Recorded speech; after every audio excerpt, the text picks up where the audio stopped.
say less.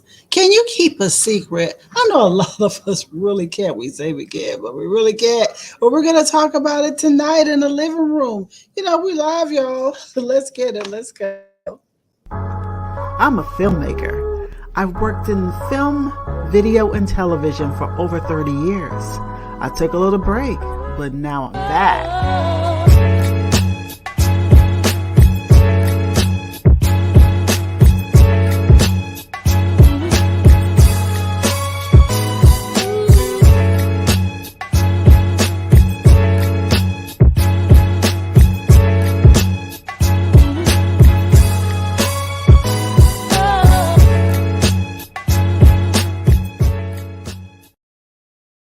Hello, welcome to another edition of Art Imitates Life. I'm turning down my music over here. It's already doing this thing on my other phone. But I'm Tanya Dixon and glad to be here. And we got a lot we're going to talk about tonight. We'll see who comes on in to this house tonight. I don't know who's going to show up. And so we'll see who's going to be on the forum and what's going to be going on. Well, I can tell you this. We got Who Spiked the Tea. I got a lot of topics. There's a lot of things that are going on these days. And that I jump in there and bring some things to you, but sometimes we stay a little long, so I'm trying to do better form and not stay there too long. And then we have, of course, the living room tonight is Say Less. Keep a secret. Are you the one to tell? I mean, some of y'all may say that you're not, but I have a feeling that you are. Because I'm gonna give a tip in just a little while how people end up doing it. And it's a kind of a sneaky way that we end up doing it when we tell someone else's business and we tell our secrets. Get to all of that in a bit. Go ahead and have a word from our sponsors, and we'll be back to kick it off in just a few moments. Art Imitates Live with Tanya Dixon is being sponsored by Tandiland Global, bringing your multimedia dreams to life.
Hey, welcome back. I forget sometimes when I'm coming back. I said, you better be ready just in case. Shoot.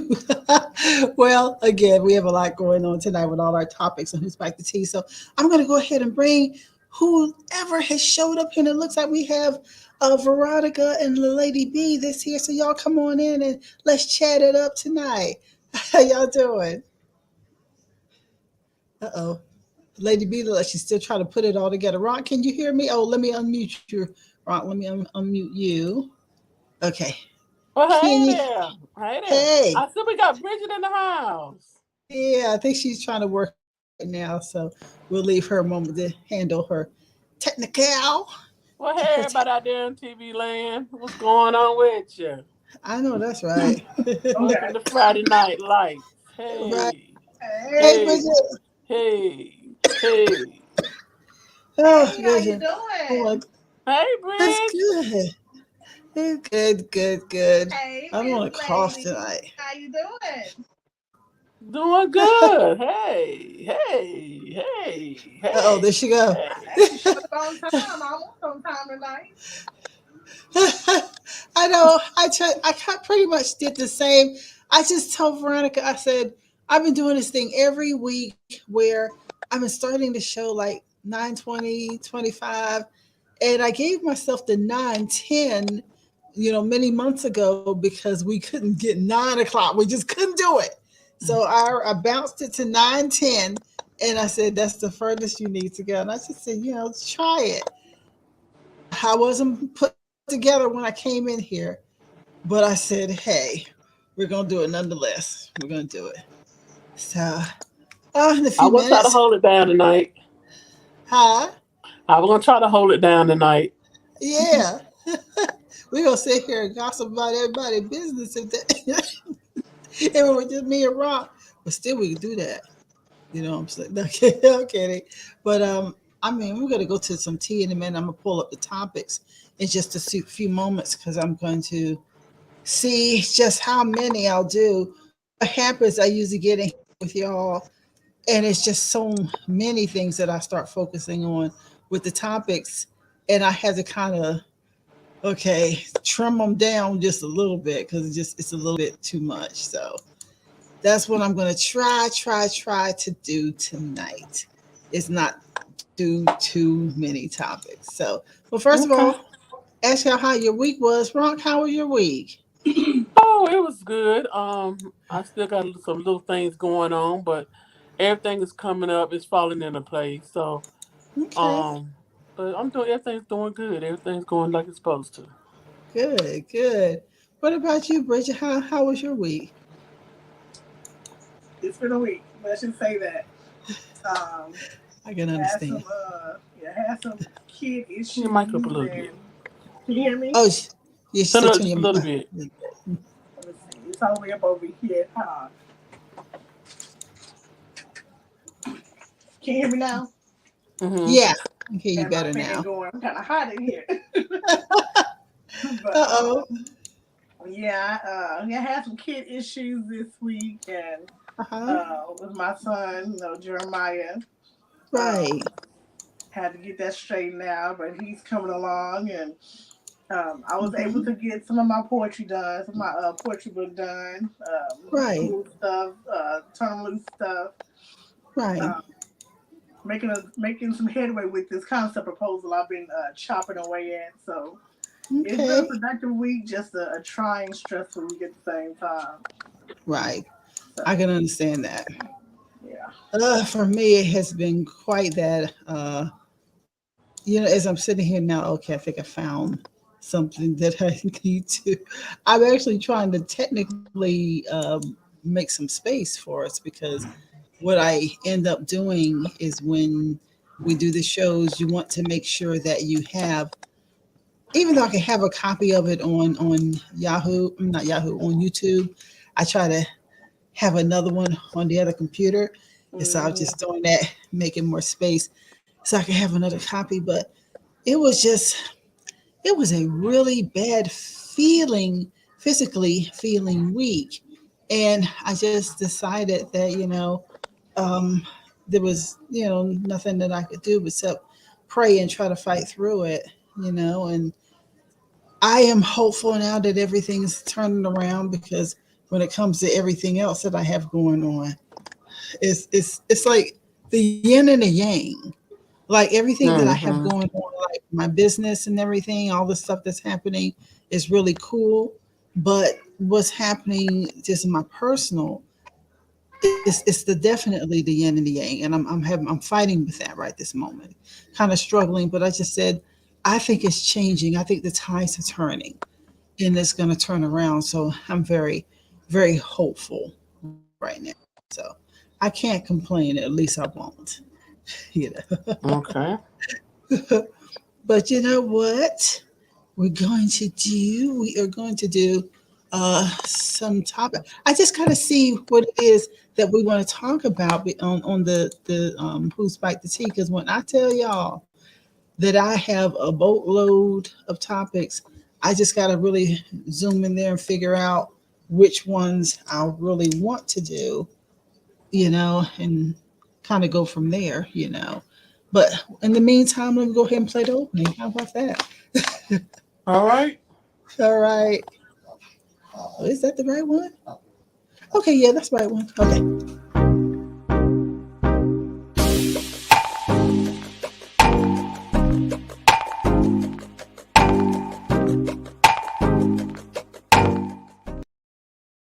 You all Act- right? Uh-oh. We hear Veronica yelling out. Oh, sorry about that, y'all. It I caught was just you making on sure he it. was all right. Okay. Well, you know what? We have talked about this over the weeks. We've talked about Netflix and all the problems that Netflix continues to have. They're still having problems. They laid off Netflix laid off 150 employees Mm. as the streaming service contends with big subscriber losses. People are just getting the hell out. They're not continuing with their Netflix contracts anymore. I'll just say, Mm. go ahead and read a little bit of it. Netflix is laying off around 150 employees across the country. And this is what CNBC confirmed. The eliminated positions represent less than 2% of the streamer's 11,000 staffers, with most of the cuts happening in the US. As we explain on earnings, our slowing revenue growth means we are also having to slow our cost growth as a company. This is what a representative from the company told CNBC. So sadly, we are letting around 150 employees go today, mostly US based. These changes are primarily driven by business needs rather than performance, which makes them especially tough as none of us want to say goodbye to such great colleagues. We're working hard to support them through the very difficult transition. Now, I am still saying I'm not going any further into this whole, thing about Netflix. I am still saying that some of that was very possibly the programming. It just started going in weird areas. Um, I think that's where it went. Some people may say, well, no, it's not that or what have you, but I really believe that we got to a point where that show with those little girls on there, very provocative, and shows like that started making a difference in how people felt and money that they wanted to spend for subscriber services. And then also, Mm-hmm. there's so many subscriber services right this moment, and there's other things that you can even get for free. Mm-hmm. And so people are like, why do I have to do this? And I think that's what really started happening. There was a lot of movies up there that I liked. I mean, y'all forgive me, but I'm a big kid at heart. And I like Uh-huh. to watch a whole lot of the children's shows and cartoons. And they had stuff up there that cartoons I can relate to. They had some adult movies up there that I like, some chick flicks and stuff that I like to watch, and stuff like that. And Right. you know, so Yeah. I like Netflix. No, I like Netflix, I but like it. I have a lot of them. Like I have Uh-huh. Netflix, I have Hulu. Our service provider down here is Spectrum, so I have Spectrum with whatever services we have with Spectrum, like HBO and Right. Showtime. You get access to those apps as well. So because of how Hmm. many kids we have it here at the house. I try to cater to everybody. So that's why some of them like Hulu more, some of them like Netflix, some of them will watch Amazon Prime. The Prime comes free through our phone service. So I basically have like a lot of, so we have a major selection. I love Netflix though because they do offer a wide range of shows. I'm very big on Uh-huh. international TV shows. Like I'll watch like Turkish TV shows, stuff where you have to read the subtitles. So Hmm. I'll watch the Turkish TV shows or Asian TV shows and or the Indian, Bollywood type of TV shows. Like I'll get to all of it, and they have some really good, strong storylines that I like them better than I do some American shows. mm-hmm. So Yeah. Hmm. and when I want to binge watch movies on the weekend or binge watch TV shows on the weekend, I'll go check the Netflix and just binge watch like a whole weekend. So That's how I got into All American. That show to come on called All American by the little football Uh-huh. player. That's yeah. how I got Right. into that. But now Mm-hmm. it's on regular TV. It's not on Netflix. It's on regular TV now. So that's how I got Hmm. into that. So I Okay. mean, it sounds And I like was, oh, go Hey, ahead. Marco Coco. oh, hey, Hey, Margo. hello. Well, I was saying that about All American. I actually that All American Homecoming. I want to watch it, but I haven't talked to anybody who actually has watched it and told me whether it's good or not. It's good. It's Is good. it? It's all right. I've been skipping on it, but you Uh can. huh. It's one of those you can jump right in. You go back to it and jump right in and know what's going on. You Okay, know, so it's I might try it. I Yeah, just my might my try. boys watched it. They watched the All American, so they said it was good. Uh But huh. when you come down to kids, you just never can't really tell. So I Right. I got I, two favorite characters up there that I like. I can't call the girl name. The one that she's a boy. She had like a boy. I can't call her oh, I name. know I you're talking never about. could call her name. Right. I know you're talking about. But that's my. I love that character. I love her character, and I love that Right. her best friend, the guy that it's about. You know, the movie's about. Hmm. I like both of the characters. Okay. Yeah, I just said that one day because I was too late for All American. I said I would check out All American Homecoming to see if that would be something that I could, you know, Yeah, you can dive catch up. It ain't nothing. You can catch up with it. It's good, but you can catch up with it and know what's going on by in. watching maybe two episodes. Okay. Well, we got another girl moving on it from sounds like Netflix. Oh, okay. Go ahead, I was Bridget. just saying it sounds like to me. It sounds like to me. What happened to Blockbuster? And they had to start, Ah, slowly shutting down. It sounds like that's the same thing is happening with Netflix because Netflix was the ones who came in and basically pushed Netflix out, pushed Blockbuster out. Yeah.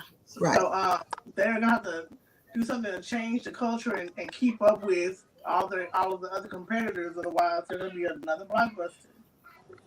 I never really knew what happened to Blockbuster. I Well, just knew it was gone. yeah, it was the red box and all that stuff. So stuff Mm-hmm. was Right. coming out and it was a whole lot cheaper to rent and Mm-hmm. the time frame was better. So Yeah. Right. I just all Yeah. of a sudden I was like, well, that's gone. And I just oh, because I was mostly I shifted over to video. That's right.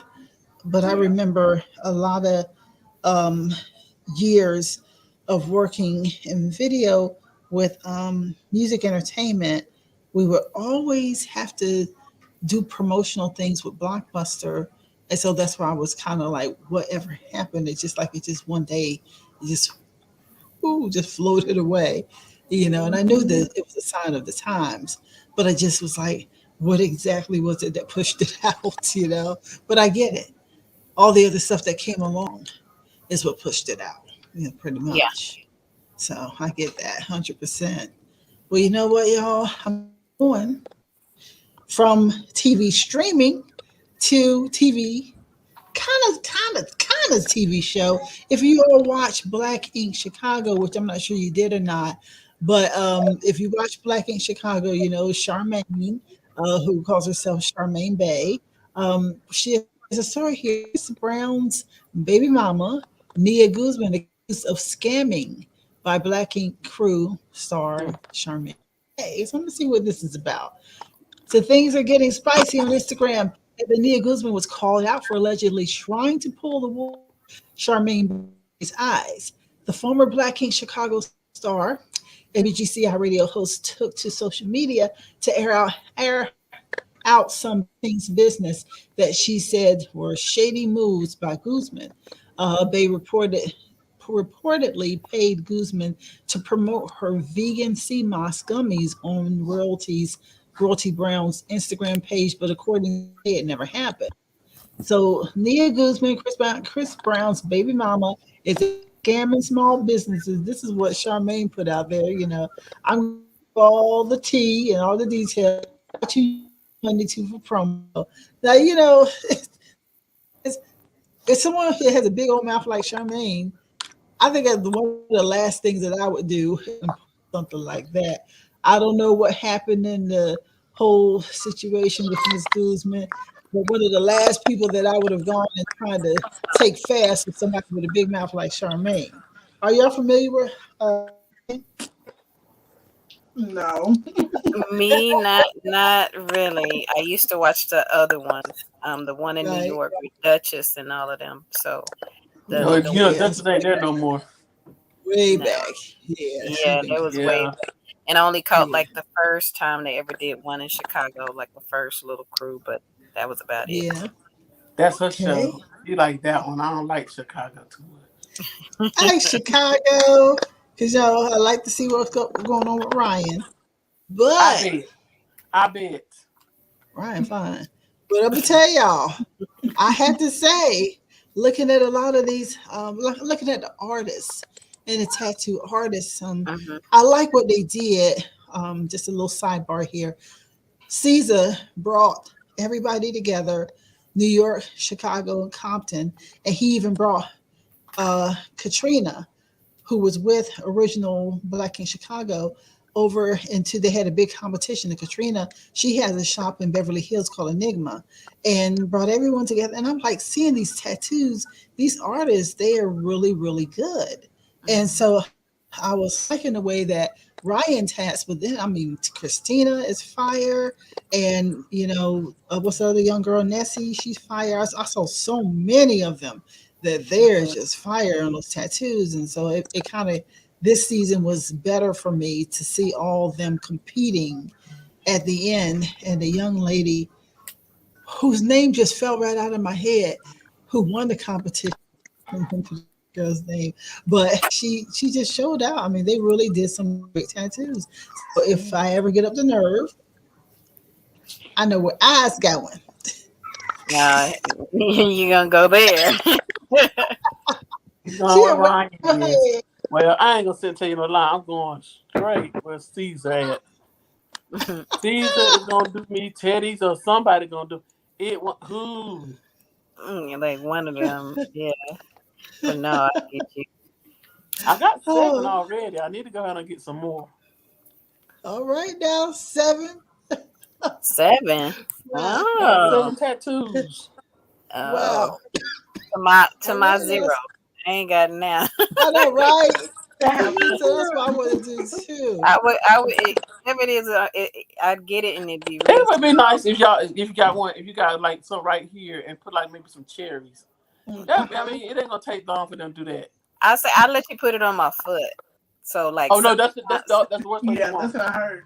yeah, I heard it is worse, That's but it's like, to start off your feet though. Yeah. Shoulder. Like your thigh, I'm it not. tickles on your thigh and on your calf, it tickles there. But on your Okay. back, like on your lower back, We that hurts. we got a guy Shoulders. here that stayed maybe like 30, 35 minutes from me. Uh He huh. does tattoos real good. He does them without the stencil. He draw Oh, on you really? and do it that way. He does it, Wow. Mm. and he's real good. I mean, he is. Whew, he's off the Right. chain, and he be putting stuff on Facebook, and he be putting them all on their butt cheeks. And one girl was like had them all up here on her chest, and I said, Uh huh. "Ain't no way in the world." Mm. No, I ain't gonna. I do got like the only one I got on. I got one here. I got one on this side, and I got my stepson name over here. I got him on this side. Oh, yeah, yeah. If Cause I that was get, the first thing he said. I said, "Baby, where you want me to put your name at?" He told me, "Mama, I want to put it on your boobies." You can see. I think he was Yeah. like, what, that by y'all your about heart, 8? that's what he want. By your heart. Yeah, he was about 8 when he said 8 or 9 when he said it. I was like, oh I want Yeah, right That's here, funny. like right there. This word, like yeah, on going your towards the shoulders. back. I want Yeah. something colorful for sure. It's gonna have to Yeah. I be. want some butterflies, and I Yeah, already that's know what I what was mine thinking, I is. want butterfly. my name and put butterflies around it. Yeah, I want to do Yeah. birds. I have a baby bird, the actual name baby bird on my shoulder. It's like they used to come when I was a kid, or younger, and a Oh, bird. So to keep it going, I'm going to get like a flock of birds on my shoulder to go with it for all my kids. So I'm waiting to get that okay. done. But You know, Sounds it's good. what I want to do is for me and my sister because my sister has I know before she died she wanted to get a tattoo, and so did I, and we just never did it. Okay, It's I already know what I want. Okay, that's a challenge. This is a challenge. All right. You already know what I'm about to say, right? You got to get No, it when we We're yeah. gonna go get tattoos, and we're gonna get matching tattoos in the name of Renita. I already know what mine is. I already know what it is. Hmm. I wanted it for years. We're gonna go get something that got so we can put Renita on both of us. That Okay. remind us of Renita. All right. I Good. have to see how the artist can figure that in. We have to see who Or is either you just good get what you're gonna get, and I'm gonna get what I get, but it's gonna be when you get it on at the the same same time. day, Right. right? And then we just say this is for Renita. Yes, that would be really good. I just got to find out who's good. Let me just find out who's good here. I mean, they got a black ink here too. So Okay. I know it. yeah, let's find Maybe out maybe who's good. knock on wood. Maybe he'll be in there that day. You might be like, oh yeah. I may not come back to North Carolina. Oh, oh, We'll see what's up for sure. I'll be like, where's Veronica? Mom, did Veronica come back yet? She gonna say, no, I ain't seen wow. her. I'm gonna call I Cousin know Rosalie, where huh? that heifer is. I'm gonna call Cousin Rosalie. And say, Rosalie, don't tell Tanya, but I'll be back tomorrow. Oh Lord. But we are gonna move on real quick. Got another story here. Now, yeah, this was a little different. Lil Wayne threatens to have Dallas Mavericks owner Mark Cuban smacked for tweet. Yeah. Okay, let me go ahead and just lay this out for y'all because this got a little cray. You know, I didn't expect to read this. Okay. Lil Wayne recently threatened to get something jumped on my screen. Okay. Lil Wayne recently threatened to get paws on Dallas Mavericks owner Mark Cuban.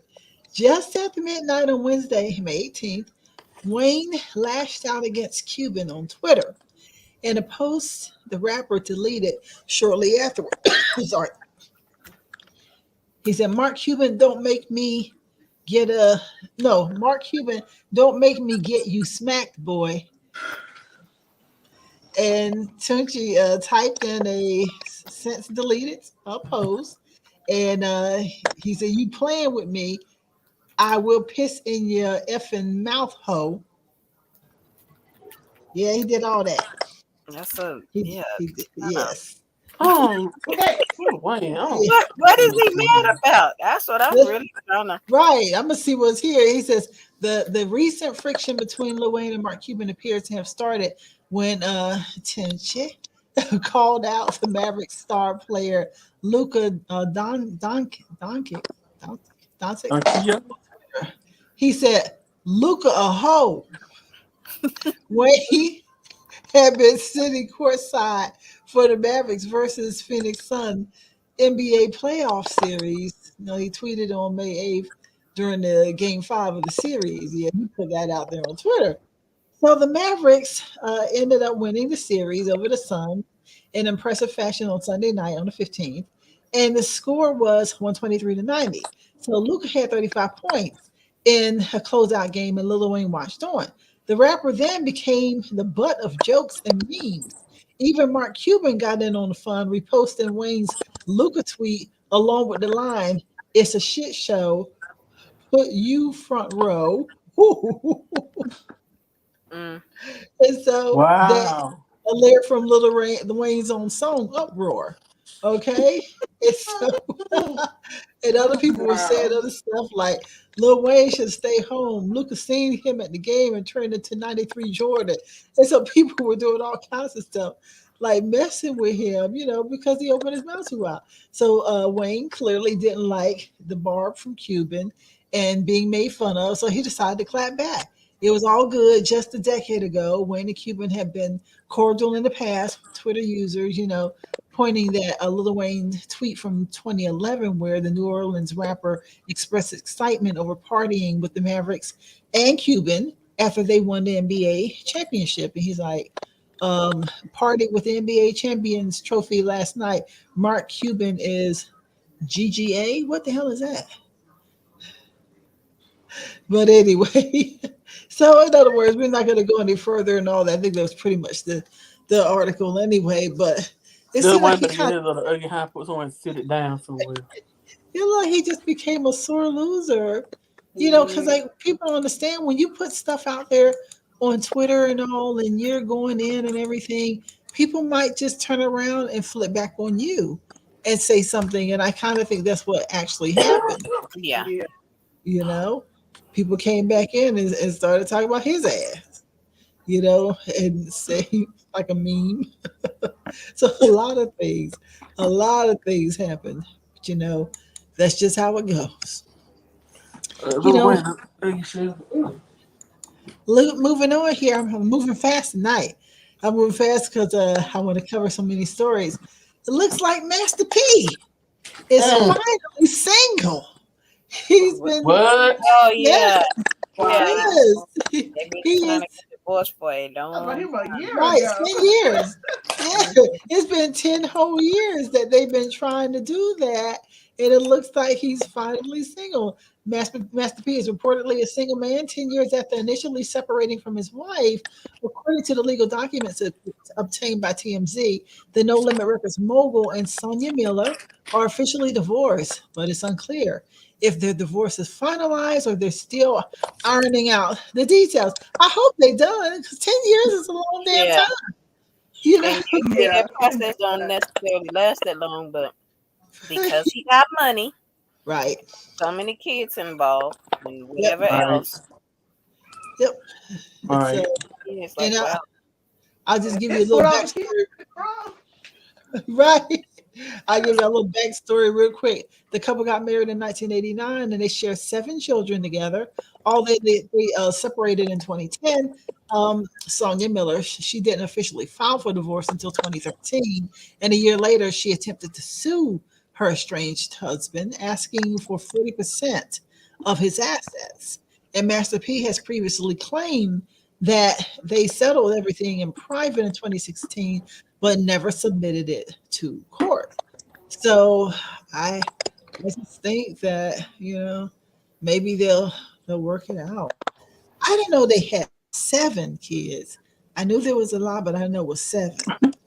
They got So 7 kids. They were looking for divorce, but it was 7 kids every year, huh? yeah, I tell you, it's a bunch of them. So I just don't know. That's not You know, Romeo's mother, is it? uh huh. It is Romeo's mother? Yeah, I just want to miss with them. So That's they, how they.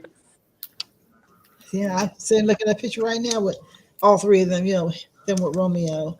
So I wish them the best of luck because it seemed like he'd been trying to. Well, they've been trying to do that for a while. I can't say he. They've been trying to do that for quite Oh, some he can ready to time. turn up. He can ready to turn up. He You is. know? He might try, not so much. You can turn up, but your body's still gonna say something else. He might try to turn up, but his body might turn out. Yeah. Hmm. Exactly. Oh, okay, here's another story here. He's been mad at me for that.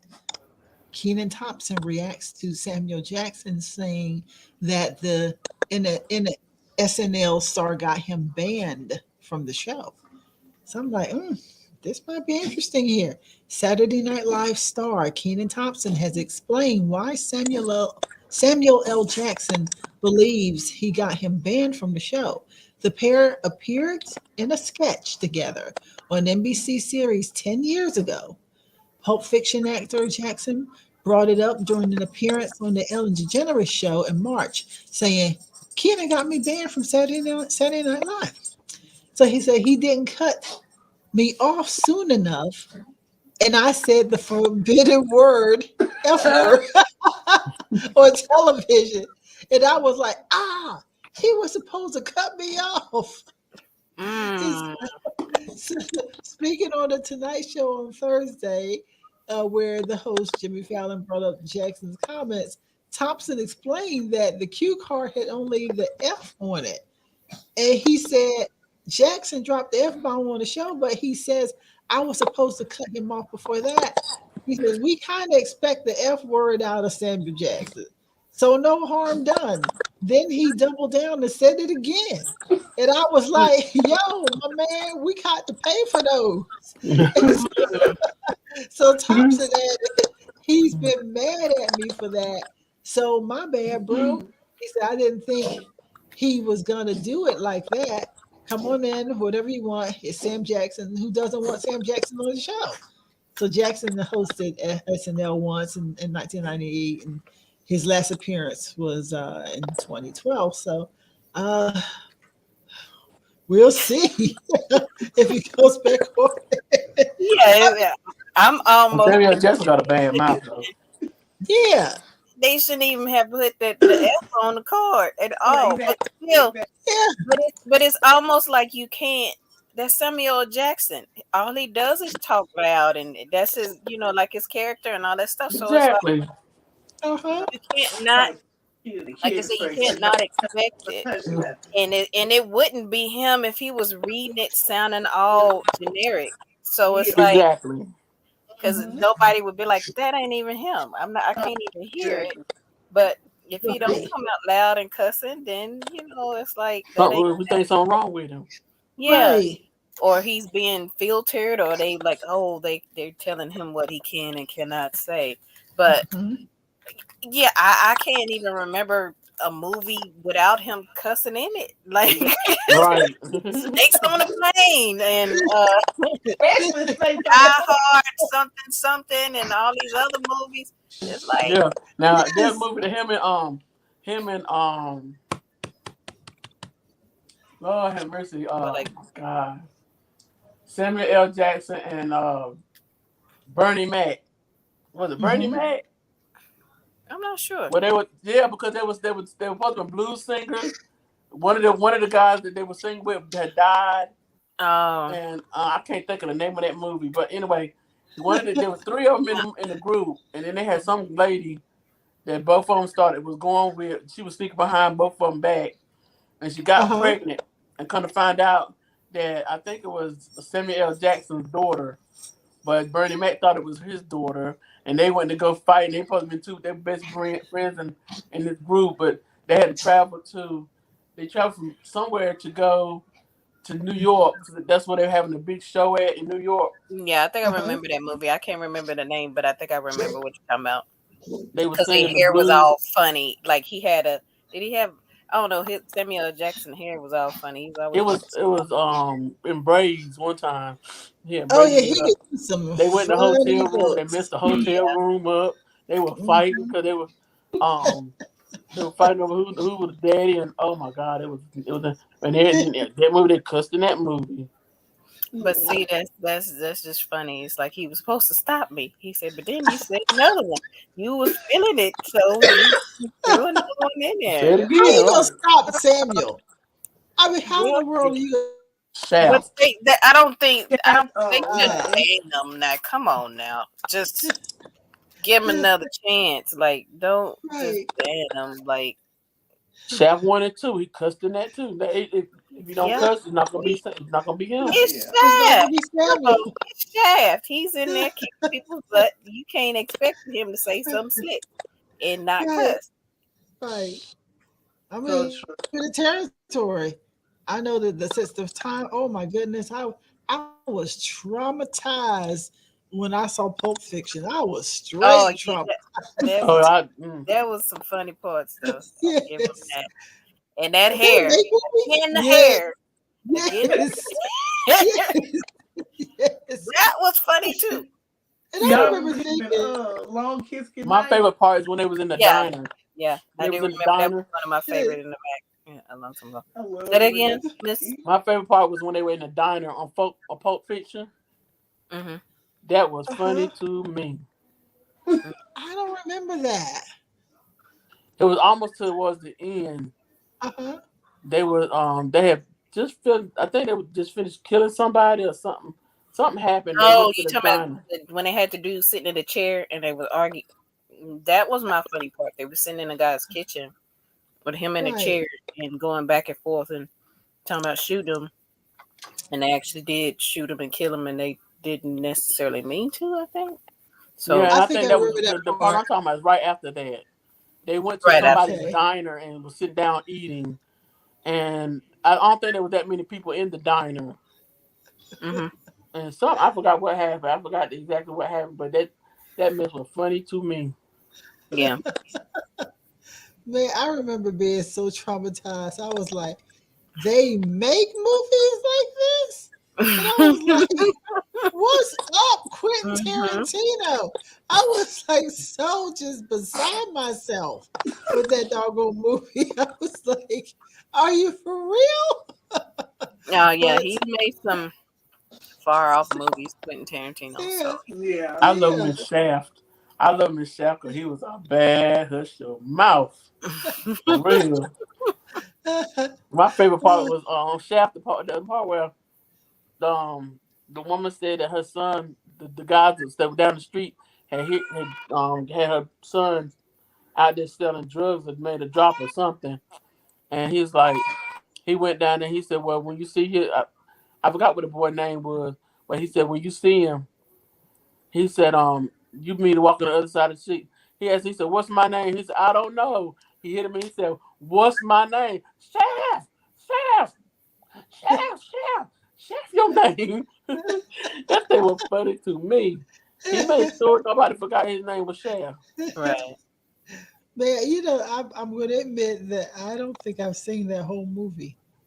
What, I Shaft? Well, Yeah, I don't think I've seen the whole, not the new one. You know what I'm saying? The mhm. later one, the later one. Yeah, And yeah, the new one, yeah. I go back, yeah, I had to go back and see that. I gotta That go thing back was good to me too. and see that. Oh man, but that's funny with Sam. Sam, let's see if he ever shows back up on SNL again. Right. He This probably will. I need to. Yes, and this time he need not expect anybody to stop his cussing ass. Right. Let's go ahead on and pay for it at the door before you get started. Yes, I mean, you know, yes, Right. yes, Yeah, yes, pay for it in advance.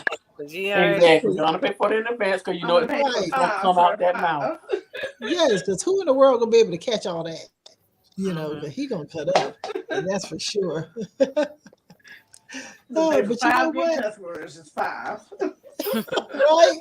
Beep, da da da da da da beep, da da da da beep. You may go back on the just Oh, who cut the rest of them walk off. Oh, that would be hilarious. Yeah. That would be. oh, okay, I got to move on to another story. Um, yeah, we flying through tonight. This is pretty good. Yeah, we're really jamming through them tonight. Jack Harlow. How many of y'all are familiar with Jack Harlow? Yeah. You know, So he familiar. popped out with the rap song. White dude popped out the what's popping. Brand new whip just Oh, hopped in. Remember that? Yeah. Yeah, that was a jam, you know. Yeah, it was. And so he was okay. Okay, I'm looking at the kind of the aftermath of what happened, but apparently he was on a radio show, and I'm gonna get into it. He didn't know that Brandy and Ray J were brother and sister, right? And it started this whole thing. Close So my let door. me go through this whole thing real quick, because Brandy she flat and everything. So he just came back out. He just released his sophomore album, Come Home, The Kids Miss You, earlier in May. And, he's doing good and everything. But last week, the Louisville, Kentucky rapper caught flack for being blissfully unaware that Brandy and Ray J are siblings during an appearance on Hot 97. Okay. The first class hit maker struggled to name the artist when the host played Brandy's 1998 song Angels in Disguise, which came out when Harlow was only 2 months old, right? Mm. So after the co host Peter Rosenberg gave him a hint by saying her brother is the reason why a lot of people are famous, you could argue. Because of course, he's talking about the Kardashians. yeah. And Hmm. so Harlow only added to the embarrassment by revealing he had no idea that Brandy and Ray J were related. So he said, "Who's Ray J's sister?" Uh-oh, something jumped on my computer. Okay, who's Ray J's sister? And he said, "Brandy and Ray J are siblings." Nobody ever told me that in my life. And I'm Hmm. wondering what rock he was under. So Wow. What he smoking?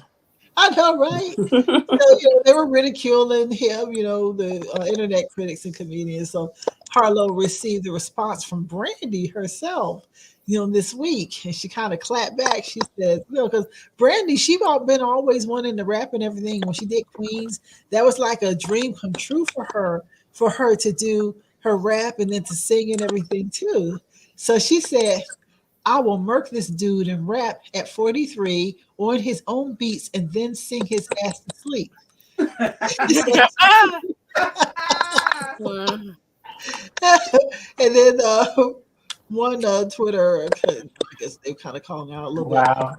Brandy said, I know I'm mad late because I guess some people were probably already on it and she came on it kind of late. She said, I know I'm mad late, but it was a joke. I didn't know he rapped, so I was just poking. But I see now this was a big thing a few days ago. And she added, see, I could have a little fun too. Love. And so it goes further. But Brandy isn't the only one, who jumped in on this later on Tuesday. Jack Harlow posted a photo. He took a photo of Brandy and Ray J smiling together on their little story, Instagram story. And he said, he put in his thing, I always knew that one day they try to bring me down, way down. And, and that's something from one of her songs that he put Yeah. up Down. with Want to yeah. be down. Yeah. Oh And yeah, I want to be so down. Yeah. yeah, and so then NDRE jumped in. Now she won't taking it so hot. Mm. Yeah, she said, well, she's a fellow R&B singer, NDRE. She didn't see the funny side of Jack Harlow's ignorance. And so, in a series of scathing Instagram stories last week, the Grammy winner slammed the 24-year-old rapper for not knowing Brandy's music despite making black music. She said, just because you make black music doesn't mean you know black culture. She wrote in disgust. If you don't know Brandy's voice when you hear it, who even are you?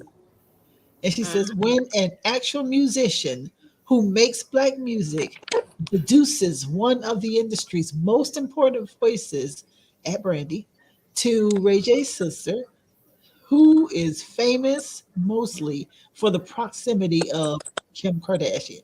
So the thing is, what she's saying is Brandy was the star, is the mhm. star.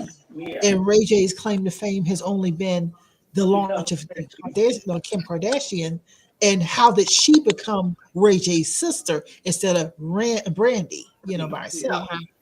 And so that is absolutely true. And so I think from there, Jack just kind of sat down. I ain't seen too much even that he said from there. I Yeah. think he needs to. And Uh, I think they have it a little backwards. Like Brandy, she came out, was doing her music and then TV and stuff like that, and she brought her little brother in because he also okay, produced, an album or two, and then right, the Kardashian stuff happened. So Ray J was in music and stuff, Yeah. starting to become more known and stuff like that, and then Yeah. the hmm Kardashian leak thing, video, and all that stuff. So. right, Um, Mm, mm, some mm, mm. degree, I'm sure Harlow done Ooh. ran across the music, even if it wasn't Brandy singing it initially. If he researched music, he would have seen, well, this artist did, a little Mhm. spill using this background music, and oh, this came from this album and this from Brandy. Somewhere along the lines in his 23 years, he should have ran across a Brandy song from somewhere. right, So, And not just that, but Moesha. Like, come on. You Yeah. can't well, like that Mhm. Moesha.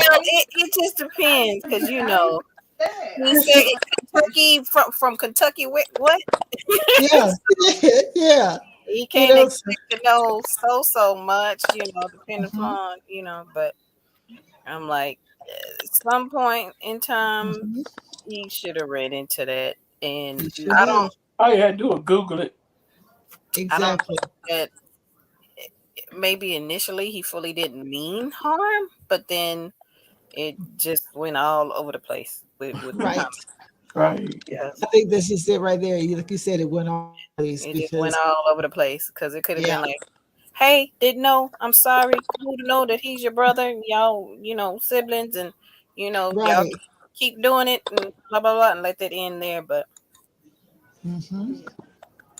Well, I think he learned his little lesson, yeah, and hopefully he yeah, will get up on his culture before he opens his mouth again. You Yeah, know, he will get up on some black culture. that's Speaking white of, privilege stuff. yeah, White privilege every day. there you go. What are they? What is the word? What is the word?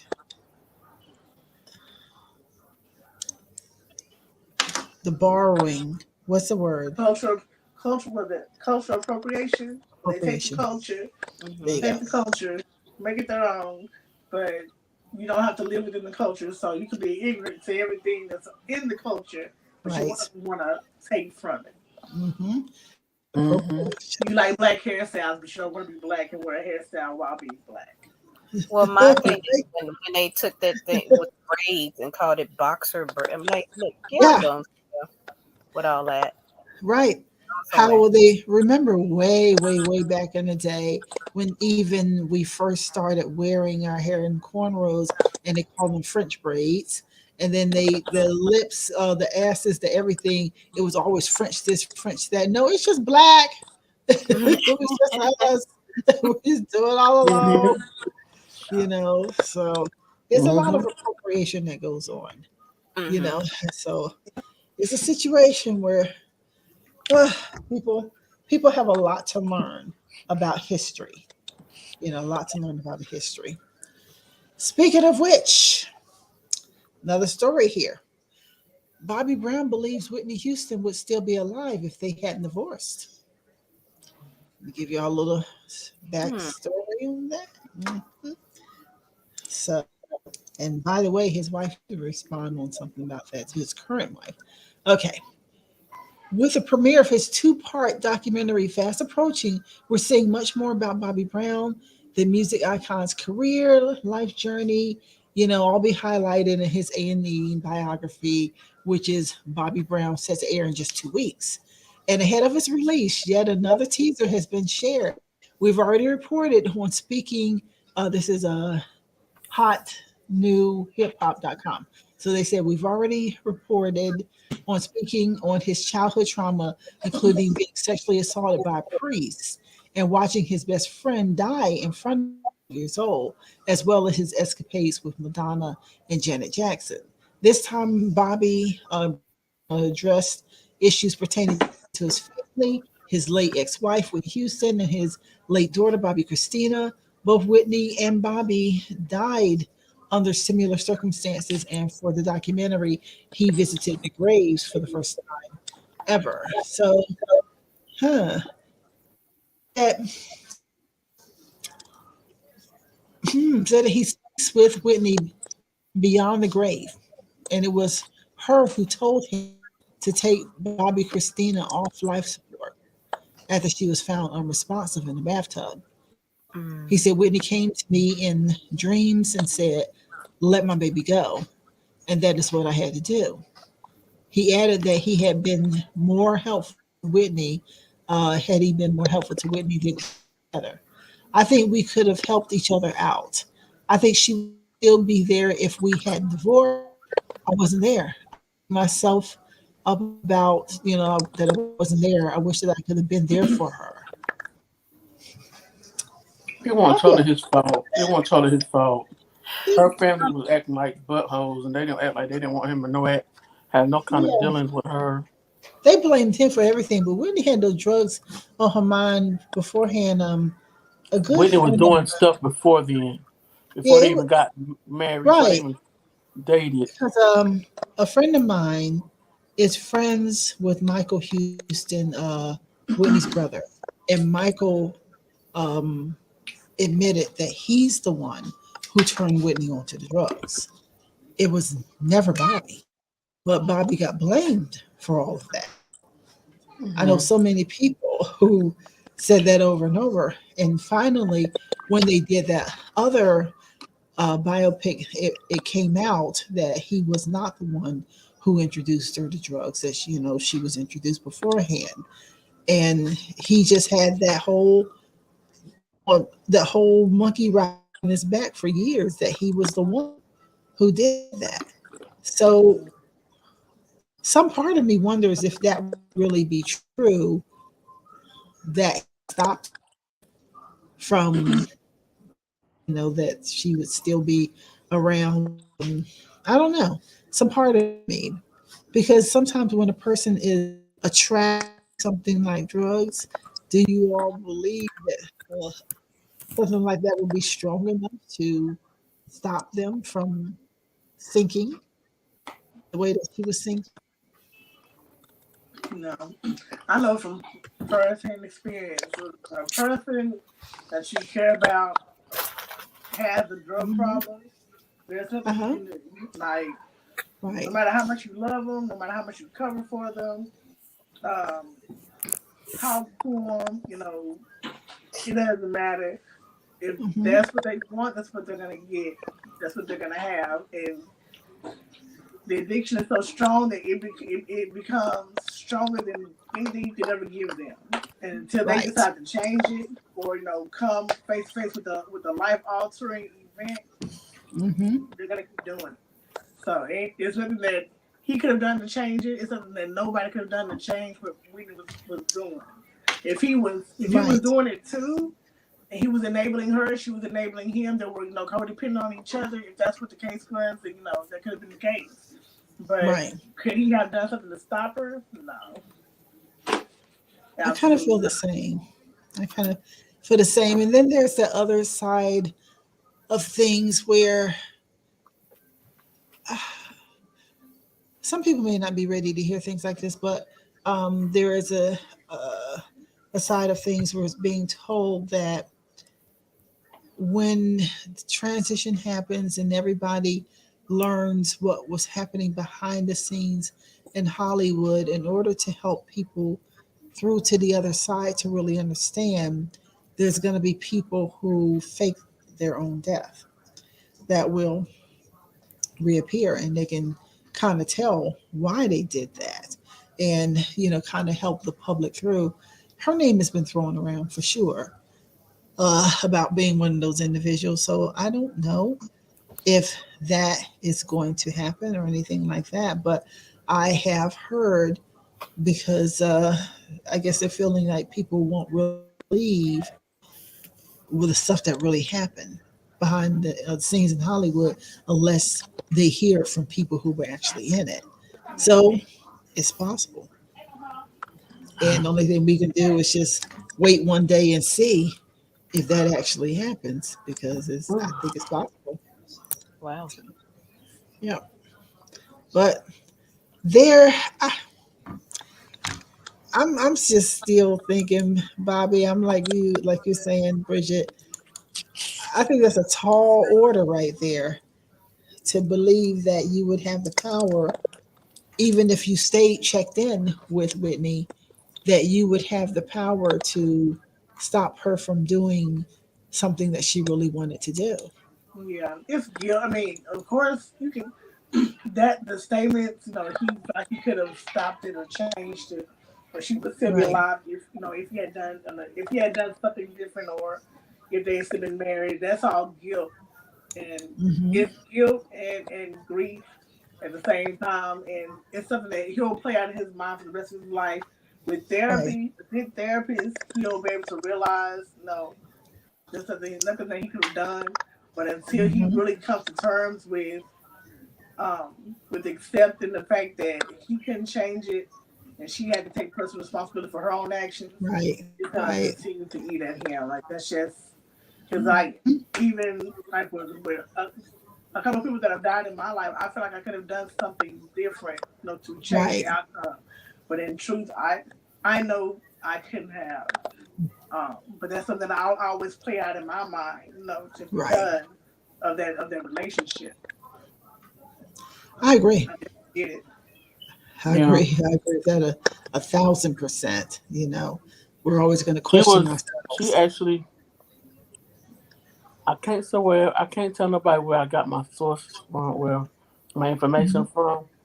But Mm-hmm. she was definitely doing drugs before she came famous. And I can't say that I've seen it with my own eyes, but I know Mm-hmm. I sort of kind of know some folks that she was hanging with before, and I know that she was doing stuff way before she got famous. So she was out there Right. before Right. definitely before she Exactly. got famous. Mm-hmm. She was out there doing it. So So he can't blame I just himself. really Like Bridget said, he exactly. needs to come to terms.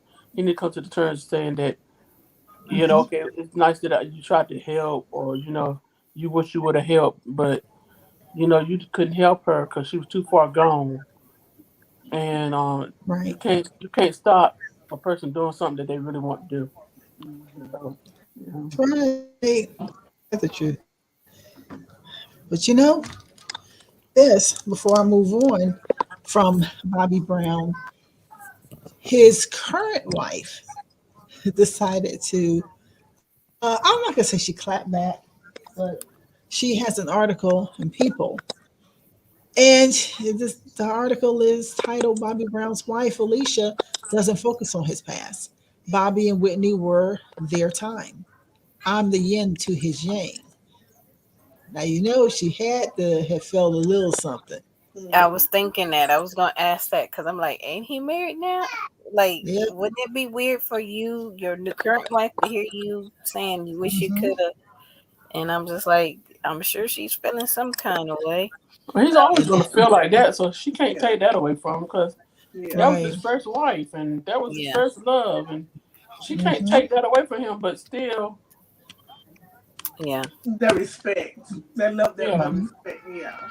yeah. Right. And I Like guess if he was she's gonna say saying, something like that, he should have told her, ahead of time, hey, I mean, or I'm told her at gonna least told her, go out in public and yeah, say this, but this is really what's going on through my mind and how I see I it. feel this way. Yeah, yeah. Yeah. hmm Gotta. yep, Well, she should have known that in the start when she married him.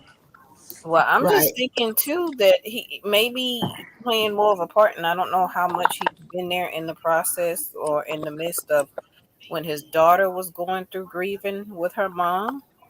If he could right, have played a part of jumping in and kind of saving that versus trying to save Whitney. That what Bobby was, Bobby Christina was sad to me because I'm like, not only did you lose your wife, you lost your daughter too, not too long hmm thereafter. And I know that had to be heavy. So I hope he right, wasn't being too ugly because he's like halfway, like, I don't know which way to fully feel. right. These are Hmm. two loves of my life, you know. And see, the hard thing is, I can understand what the wife is saying, like she's his present, but seemed a little bit petty, to make a response. She says, she told People magazine, he was in a pretty sad place. I saw him dealing with heartbreak. I saw him fighting to get back to his music and to what he loves. And he was recalling living out of his car at the time. Um, the two began working together, and it wasn't long before the sparks would fly. Now they have three children, ages 13, 6, and 5. But this still seems a little bit like, She was trying to why beat the you gotta tabloids. jump She was trying to beat the tabloids before they jumped in and said something, in her in? direction a little bit. That's the only thing I can think of. Is she was trying to put something Right, Yeah, with your daughter, yeah. but she sure speculation. jumped in there quick. Like, Yeah, I just say, I don't know. I'm a little mixed on that one. I'm a little mixed on that one because it just seems like it was a little quick. But to each his own. She just felt like she had to do that. To each his own. All right, let's go on to see where we're going. I think I'm gonna do about one more article or something like that before we go ahead and jump off this page because we've covered a lot of them tonight. Not gonna a boatload of them, but I ain't gonna go too far. I just thought that Oh, this, poor baby. uh, I'm I'm listening to y'all, but I'm looking. Something caught my eye on TV about the shooting, about them 12 people that got shot. oh, oh, Uh-huh. and they did a press conference, and one of the ladies, one of the victims' ex-wife and son was up there, and Al Sharpton and all them was up there, and she was talking, and the little boy just broke down and cried right there on TV. Mm. Oh, He missed his well, that's daddy. sad. That's sad. But I'm looking at this next story, and this next story here is a little okay. Indian couple sues son and daughter-in-law for $650,000 for I not saw giving them a grandchild. What? Say I saw what? that. I saw that. Yeah, not giving them a grandchild. They suing them for six hundred fifty Hey, thousand dollars. I Oh, saw you be going somewhere. For not getting a grandchild? Oh, Yeah, so is that the cost of the wedding? Is oh, what they like? Is that is it like what? Like that makes well, Wow. well, here's the breakdown. They say after spending 257,000 to raise their son, did they really calculate it up? to Arranging his marriage, financing the wedding, and paying for his honeymoon. Sanjeev and Sadhana Prasad are demanding a grandchild or else. What? mm, mm. They were overjoyed when his son finally tied the knot. He was the only child after all. And the retired Indian couple had used their life savings to raise him. After 6 long years of waiting for grandkids, however, they decided they'd had enough. And they sued their son and daughter-in-law. It's 643,000, I guess, to be, exact. Now, according to CNN, the That's couple from crazy. Haridwar and Atarai, I can't think this, read that Or state, whatever. filed a petition to seek those damages earlier this month, and they claim to have spent 257,000 to raise their now 35-year-old Shrey Sagar, paid for his pilot's training to the United States and arranged his marriage for before financing his costly 2016 wedding. Their lawsuit also claimed that they spent $80,000 on a car for Sagar and paid for his honeymoon to Thailand. According to the BBC, the suit was filed on grounds of mental harassment. Driven by Indian customs, the elderly couple believes it is their son's job to take care of them, which includes carrying on their lineage with a grandchild. And they said the main issue is that at this age, we need a grandchild. But these people have an attitude that they don't think about us, says the presiding parents. We got him married in hope that we would have the pleasure of becoming grandparents. It has been 6 years since the wedding. It feels as if despite everything, we have nothing. Now this article goes on for a while, but You can't hurry God, love. they said they, Love they raised him. just has to wait. I So they raised him, educated him, made him capable, made him a pilot, and which was expensive. This is what the attorney is saying. They I see say people that in their neighborhood playing with grandchildren, and it feels like they should have one. Go ahead. I just say this: you were supposed to raise them, but did nobody tell you spend all that on them? You supposed to raise them. That was That your part. duty as Right. a parent when you had. But then nobody tell you spend all that on them. but All if he that wanted, money. he could have been, you know how kids can be. Mama, do this for me. Daddy, do this for me, and I give you your grandbabies. When I get to this But level of that maturity, and give me a wife. So he might have been promising them all this time. If you give me but this, that's not a. I'm gonna give you a child, in return, a grandchild. But come on, that's still not a verbal That's a contract to like contract. hold them Contract to. is a contract. Is a contract. Let's He be But real. not did. like that Okay, now. so Not for no. This is their bodies and giving life to somebody else. But it made it seem like this child was going to become their child now, and versus that, the okay, son. and that, okay, that's here's my question to that right there. Why didn't they have but one child? Why did they have multiple children? So Well, true, somebody why could have gave didn't them. they have more than one? That's what I'm That's Correct. the saying. Indian culture. They don't really have a lot of kids, over there. Like, one, two, Right. maybe. Like, Because the there's so cultural many. is, Yeah. yeah, the Well, they could culture. have They had don't really another child. have They could that have many these kids. two. Then the Yeah, other one could have when the other one didn't. I think no, we're talking about a part of Asia where it's overrun with individuals and overpopulated, better word to use. And so maybe that is the reason, But if it's because that overpopulated, they don't is need no grandchildren. Yeah, like and they saying passing on the family and their lineage and this, that, and the other, like that can still happen another way. I mean, but that time they could have bought an adopted child. I mean, ain't there some other That part, yeah. little kids running around that right, need a little extra help or love? Or come on now, you gonna put that right. pressure on your That's son? kind of And weird to me. I mean, it is kind of weird to me. And I do agree that a boatload of money was spent.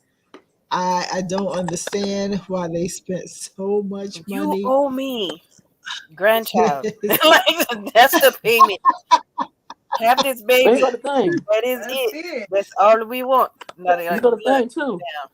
They paid that. They And what gave about all the that money. grandson? They gave all that's that a money. big And what if they have? responsibility. Yeah, Right. kids is a big responsibility. And just Mhm. because you want the title of a grandparent, like, come on now. Would you And want you them still to don't have lose a the child? money. So What if they didn't even want the child after Right. kind of pressured them to have it, and then they be bad parents? You know. Yeah. I just Yeah, don't they don't care. understand. But Grandchild. what were you trying to say, It's so funny. Veronica? they got What to were you put going the to part. My thing is, they still ain't gonna have no money. Uh-huh. 'Cause they still gonna be broke. Yeah. If you have a child, they're gonna still be broke because they gotta take that money and raise their own child. You Yeah. still gonna be broke. I just can't believe how much money they spent. Even bought them an $80,000 car. I'm like, there's cars cheaper than that. Like, come on, Yes. what y'all doing? That's Like, why I told you. Really? He probably Too said, much. "Mom, Daddy, if you help me get this, I will grant you your request." And he flipped it on him. He didn't do it. That's probably why they really sued. He probably been telling him this whole time. Yes, I'm gonna give you a I got grandchild. the wrong I'm gonna give you a parents. grandchild. right? Grandchild. You say I'm Uh, gonna Yes, give you indeed. a And you boatload broke of the contract. grandchildren. If you don't have money, give you a boatload of grandchildren. Right. they Yes, doing way indeed. They too I only played it got to much. come like from somewhere. contract. Mm. You know what, y'all? I might have to change this. I did a picture, and we all look a little stressed out. I might need to change it. We're gonna. It's like, See, you didn't tell us to be able to smile, and yeah, so I'm going to go back and get y'all to smile on this one. Now the two other ones are fine, except for I'm asleep. My eyes are closed. But for y'all, it's fine. But I had to go back because that first picture looked like we stressed the hell out. yeah. And I promise you, is hold on, let me see. I can do another one now. Let's see if I can get it straight. See, what happens is what I see on the screen, what comes up on my phone is a big delay before I get there. It's a big delay. So let's try to pose this and freeze this for just a few minutes. Are y'all ready? Mm-hmm. Go ahead and smile. Go ahead and smile. And I'm going to do it like right now. Oops. Let's see how that turned out. I think that was a good one. We do one more. I had to wait for this delay to happen. And we'll do it and do it and do it again. I still was blinking. Gosh, I think my eyes are just too damn big. I think that's what it is. I got big ass eyes. They be like, every time. Okay, y'all ready? 3, 2, here we go. That was a good one. Okay. Cool. I'm gonna change out that doggone picture. I can't change it on IG, but well, I can change it on the show page, but just not on my personal page. All right. Well, you know what? Let's see where we are. I might be ready. What time is it? I might be ready to go on into the living room. It's 10:30. So we did pretty good tonight when it comes to the stories and getting out of them. I feel winded right now. When I read, I feel really winded, but I think I'm going to do one more. And I Well, found this to be interesting. It's very, very short. You know, um, are y'all familiar with Mindy Kaling, the Indian actress Mindy Kaling? yeah, yeah. Okay, Mindy Kaling defends the Scooby Doo spinoff, Velma, from racist backlash. I don't care. Now, this is what she says. Mindy Kaling is standing beside her upcoming Scooby Doo series, Velma, after online trolls criticized its lead character's ethnicity. Kaling, who first announced last year that she would be voicing the beloved cartoon character and reimagining her as South Asian, dismissed the criticism about Velma during the Warner Brothers Discovery upfront on Wednesday. During her presentation, Kaling told the audience that if a dog can solve crimes, Velma can be brown. And she said, hopefully you notice that my Velma is South Asian. She said, and if people freak out about that, I don't care. So what do y'all think about that? I think As that's long cool that as they long as changed you get the it up jinkies some. right. Like You she say can get as long as they get the jinkies right. Well, the jinkies. Right. That's all they do. You might have not realize she said jinkies. Yeah. I think it's cool. I think it's cool that they're changing it up just a little, Yeah. just to Yeah, try, change up a little give bit, yeah. a I mean, refresher to it. think about it. All the shows, well, the majority of the shows back when we were coming up before us were none but white people. right, right. None but them. No, none but it maybe one spot in the bunch. So for them to Uh-huh. now try to put an inclusive spin on it, you know, Uh-huh. it's cool. I think it's gonna be cool with a lot of people. The ones Hmm. who don't like Right, it, then they're behind the times anyway. right, If they can get used to Pokemon and all that crap, then they can get used right. to the Asian. You know what I'm saying? Yeah. Mhm. Because Well, I can't. we're dealing with people who need to be awakened to the fact that remember TV and movies have changed. We've had this conversation before, even what I was saying before when it came down to remember what's the girl's name? Tammy Newton. We just did an article some weeks ago, and she made the comment about, you know, taking the roles and taking the black men and everything. And I'm saying to myself, not anymore. It's a little different now, You're not getting just Oh, she froze. Mm-hmm. Yeah. I just when know it that. comes to roles out of fair skinned individuals, but now it's not really that anymore. And so I think that she just didn't, I don't know, look before she even spoke. So anybody who is still feeling that right now, you're not looking at what's out there. You're not looking at the TV shows, you're not looking at the movies. You kind of lost Yeah, because this has been going on for a minute. yeah, basically. Yeah, Hmm. I know that they were doing like on Disney, uh, one of these streaming things, another spin on Cheaper by the Dozen. And Uh-huh. so there was already a movie where, 12 kids, all different nationalities and stuff like that, a mixture. Right. So, they're even adding more kids of different nationalities in there, which is Hmm. making it, more modern and interesting. And even with the couple was a white couple taking on kids. But now Right. it's I want to say it's Zoe Mm-hmm. and what's his number? What's his name?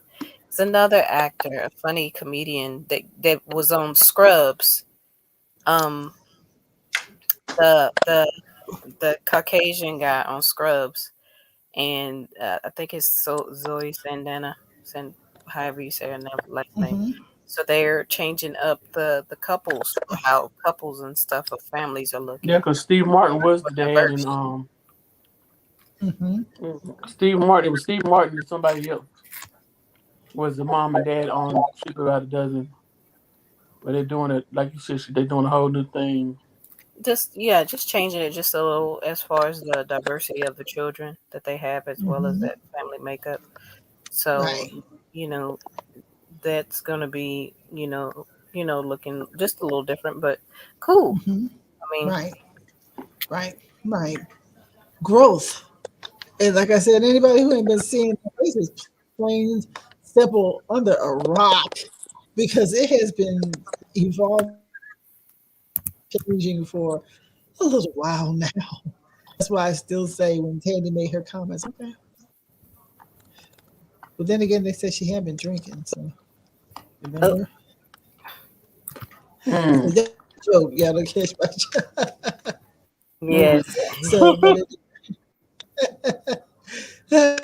but I think that's all we're gonna do for Can't hear who you. spiked. Am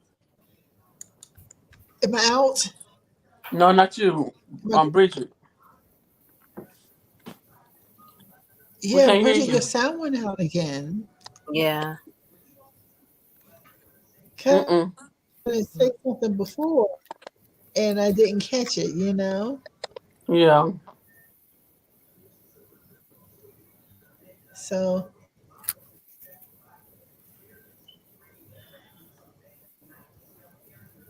I'm not hear you No. yet. Can you Okay. Okay. go out and come in? Yeah. Okay. Ooh, close. Yeah, Oh, but what we're gonna do? Huh? hmm no, I was What just we're saying gonna how do? it changed and like, woo, come in, your face come in. I know it gets really close. Hmm I'm not a fan sometimes shot because it's how tired I am. I didn't sleep last night, so My phone died. I My other phone died on me. Somebody go to the chat because I think we got somebody in chat.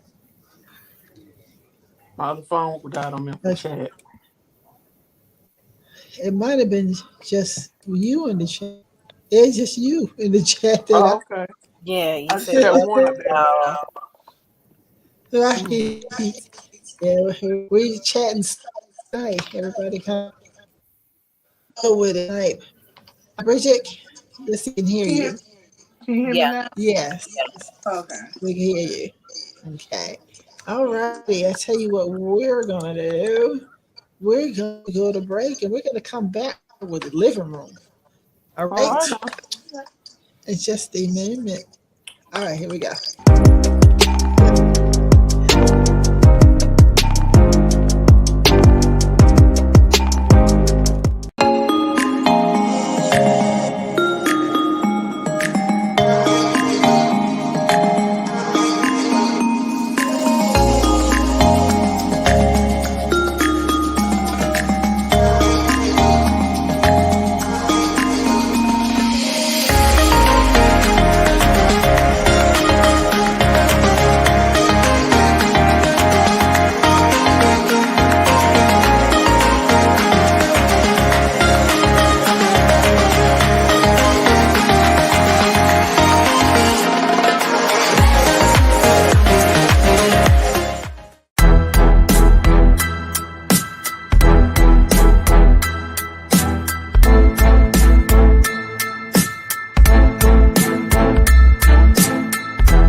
Welcome back. Welcome to the living room. uh, well, tonight's topic: say less. Can you keep a secret? Are you the first to tell? Hmm. Hmm. Hmm. I know the secret ways that people get away with it sometimes, and how people tell secrets and they feel like I'm just going to tell one person and that person won't tell nobody. And that person always tells somebody. The secret keeps going on, and it's never a secret. But what about you all? I mean, do you feel like you hold confidence for other people around you? Yeah. I'm hearing the echo. Yeah. Yeah, a little bit of an echo. It depends on what it is. It depends Huh? on who it is and what it is. Okay. Uh, I think Bridget, you think that she had to? Is that you? I don't know. Do y'all hear echo with me? Yeah, I think we hear a little Somebody. bit of it. You have your speaker up? Yeah. Well, Uh, as much as it can. Do y'all hear You have something a, in the background? Let me. Just a little bit. you have an earpiece? No, I unplugged it. I might need to go back to it. I know I got Okay, somebody in the okay. next room. I'm in my little space, so I've got somebody in the next room watching cartoons. Hmm. Y'all might be hearing that. Yes, and I'm hearing myself. Okay. Every time I talk, I hear myself. Uh, Yeah. Everybody else sounds fine on my end. Hold on. Uh-huh. It's because it's Can your you hear speaker. me? Am I Oh yeah. Yeah. That sounds Yeah, weird. it's yeah, Can y'all it's hear the me? speaker. Yeah, Oh yeah. we can hear. Is that better? I still Okay. hear it a little bit. Yeah, much better. Yeah. No, I don't hear Yeah. it Okay. anymore. Oh, there you go. Okay. Yeah. Cool. Okay. Yeah, cool. Oh, so welcome back. But you know something? I just really want to see how you all feel. Do you feel like if you tell like one person your good friend or something, or somebody close to you, do you feel like you're breaking, or breaching the confidence of the person because you're only telling that one person that's close to you, and you feel like, oh, they ain't gonna tell nobody. So what do y'all think? When you find a friend like that you can tell something to, and they keep it, and they won't go out and tell it, or they won't tell everybody else. You better keep that friend. That's the only friend you better Right. keep. That's the only Right, friend you better confine in, because everybody else drama, Yeah. Right. right, drama. Yeah. I've found too many times before that telling your business, even if you're trying to tell somebody something that you feel like is a sister or a brother or close friend, they would never do that to me. Yeah, they uh-huh, would. And the sad part about it is that you can tell somebody your story, what you're going through, and they'll either hmm, judge you, and they'll judge you by telling somebody else because they're talking about you. One thing I've always been told: if they talk about you, if they talk about somebody else with you, they're gonna talk about you to somebody else.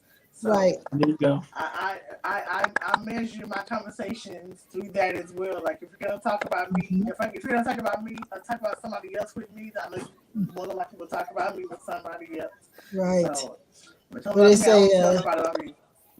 a dog that'll Yeah, bring a bone to carry a bone. yeah, the Yes, carry sir. ball Yes, sir. every Yes. time. So I'm very, very peculiar about who I tell what to. And Uh-huh. I just learned that lesson the hard way a couple of weeks ago. Uh-huh. Told somebody who I saw as my sister.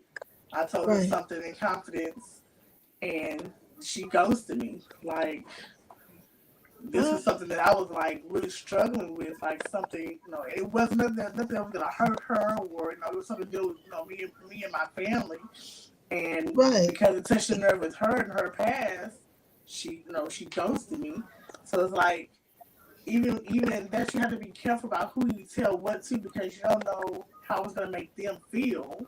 So Mm-hmm. because even if it has something to do with them, you have no clue how it's gonna make them feel. So I I'm I'm Right. I'm very short about who I'm gonna tell something to at this point because you just Yeah. never know how it's gonna be taken Mm-hmm. or what's gonna Right. happen when you do say it or do tell somebody That's something. true. I Yeah. just And you. I, I go with I only put whatever it is that I feel that I need to say, like my truth to this and that and the other, out that I don't mind getting back to me if I do hear it. Mm-hmm. And I'll be like, yeah, I said that. I claimed that. I said that. What about it? If that's Right. something that you know, and I said obviously it'd be some stuff that I'm either trying to sort out myself or trying to deal with and make peace about it. But Mm-hmm. for the most part, yeah, I don't like if you tell me something and if it's something that's really close to your heart or that you hold special, be like, I'm gonna keep it. That's just me. Mm-hmm. It ain't no need for me to spread anything around. And if I tell you and you choose to do otherwise, then Mm-hmm.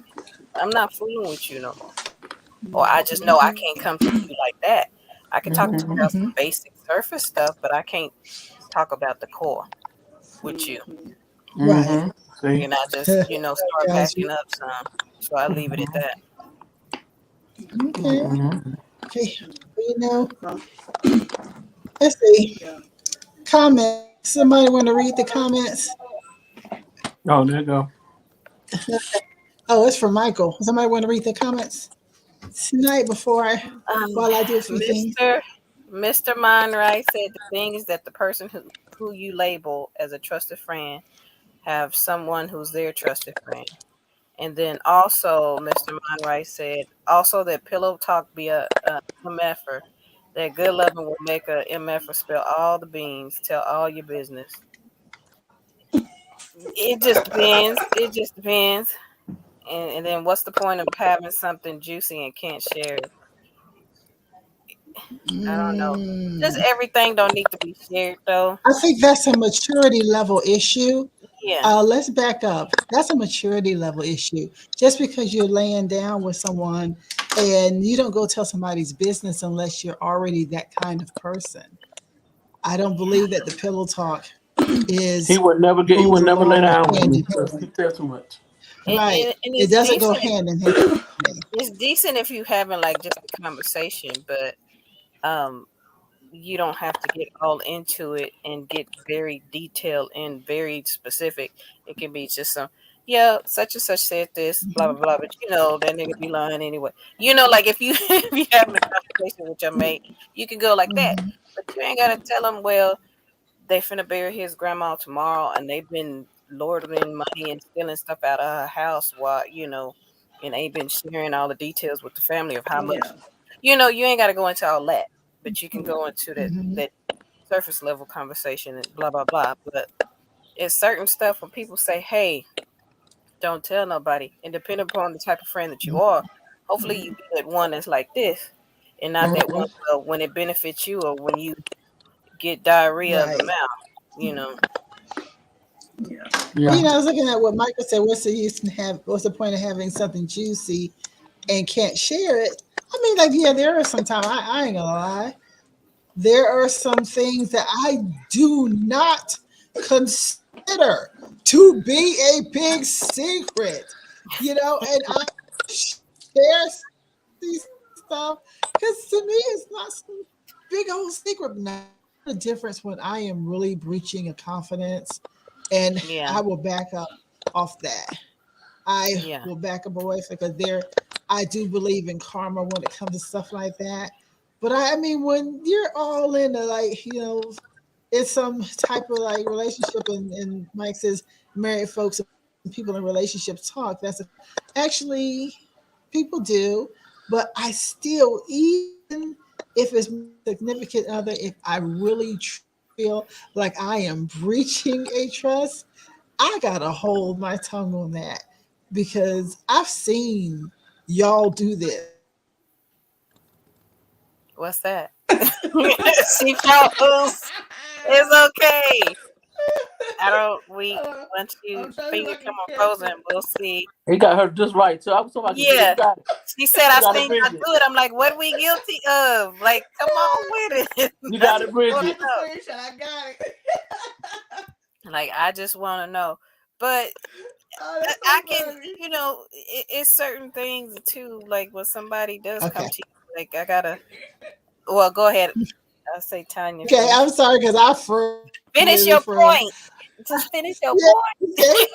I will finish my point because I was going to say, I mean, sometimes your mates do not handle stuff very well. Right. And you Yeah. go and you tell that person, and either Mm-hmm. they get a petty jealousy or they get loose lips, stuff like that. And to Mm-hmm. me, because I share something with you, I do feel that you have breached a trust when you have gone and shared that stuff with your mate Mm-hmm. just because you're laying down with that person and you have breached my confidence. I don't trust you no more. You may say that's what I do, but in my heart and who I am, I back up away from a person when,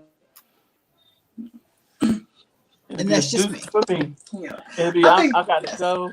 Look, I don't think this gonna work out. Look, Mhm. call me. I'll call you. You don't call me, and I'll see you sometime in the future when I see you when I see you. But Yeah, the the kid. no Yeah. in a relation when it comes to a relationship, I can see it from both sides. If somebody Mhm. comes to me and tells me, hey, I need you to keep this a secret. Okay. And because you don't know what the whole situation is, it's two sides to every story. Well, it's three sides to every story. Your side, their side, and the truth. truth. And Yeah. so Mhm. when it comes down to talking about these things with somebody that you're, pillow talking. If so, say me and my spouse, we have two friends, Mhm. Jesse and Janie, and they going through Mhm. something, and Janie come tell me something. Well, Jesse gonna go tell my spouse something. And so pillow talking, you get together, you might find out some real stuff that's going on, and the two sides ain't really clicking like they're supposed to be clicking. That's So it true. may be, and so it may be your best interest. Like, yeah, it's good that you converse, talk about what's going on, but then you need to make a conscious decision. Hey, we're gonna keep this, to ourselves, not talk about it, and as a matter of fact, we need to get out of it because somebody's not telling the truth, or somebody's Mhm. not seeing this, in the right perspective. And so in that sense, two friends, talking to two friends, you could be a hindrance, it could be a help if you look at it the right way, or if you go about it the right way and trying to help counsel your friends. But just to go back and Mhm. say, hey, I found out this information, you don't want to do any harm when you're talking about anything. So Right. if what is being brought to you, if you know that you're gonna repeat it in a way that's gonna hurt, yeah, or if you know your spouse or your Mhm. partner, and if that person Mhm. you have diarrhea of the mouth, don't tell them, especially if you Right. know it's not gonna come out in the right way. But I believe if you have enough confidence in your spouse to say, hey, I need to tell you something, as a matter of counsel, you counseling with me, I'm counseling with you, whatever, Mhm. sharing things between two people.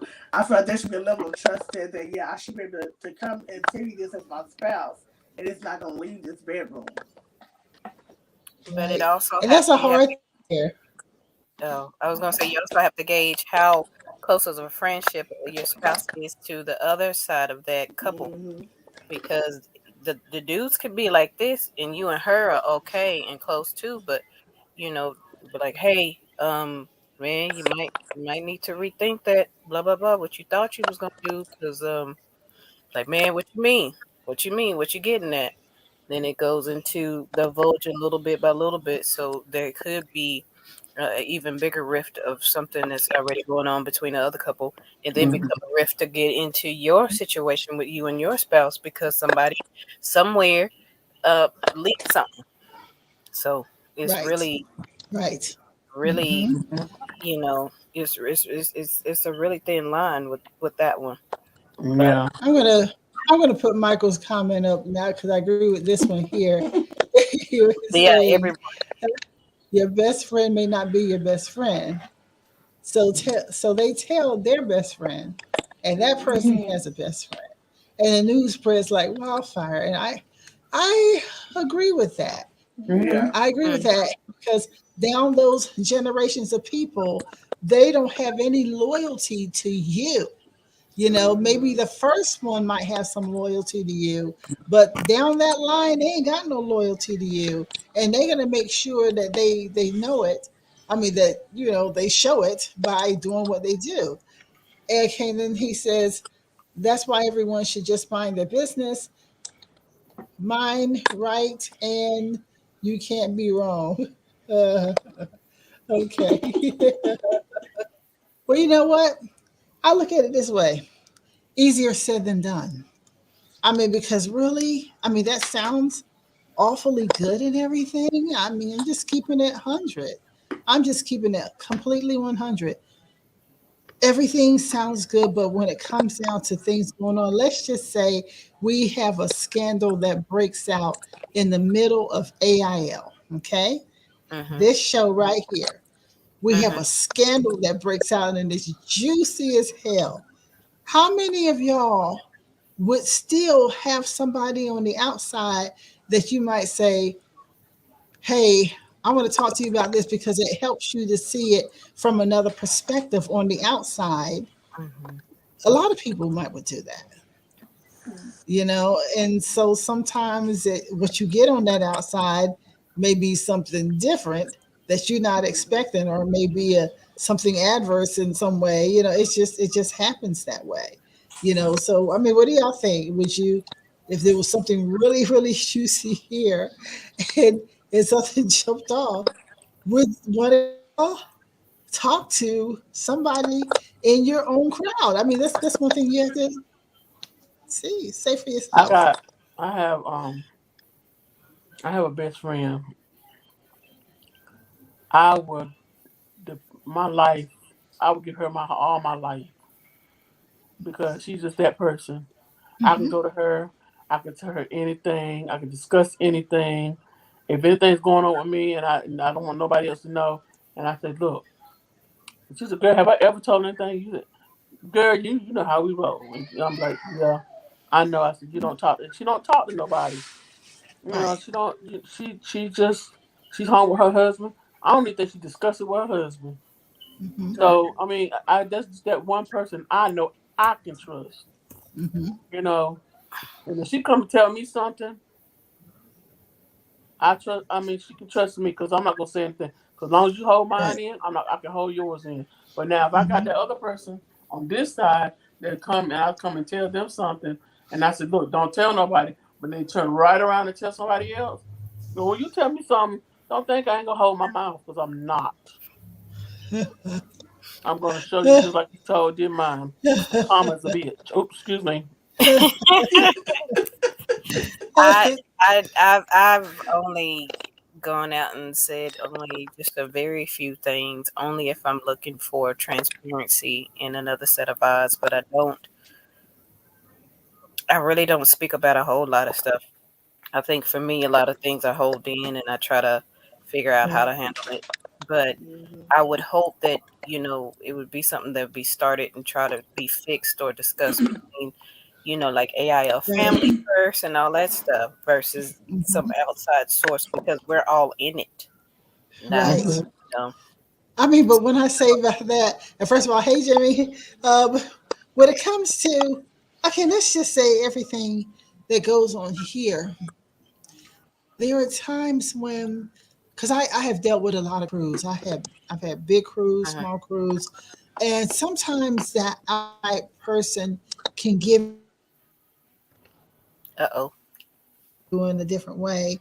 Do you feel like that you go to them, that person, you're like, this is what's kind of going on? Is that a breach to you in some way, or do you feel like sometimes it's needed? I feel like sometimes it's needed to get that outside view.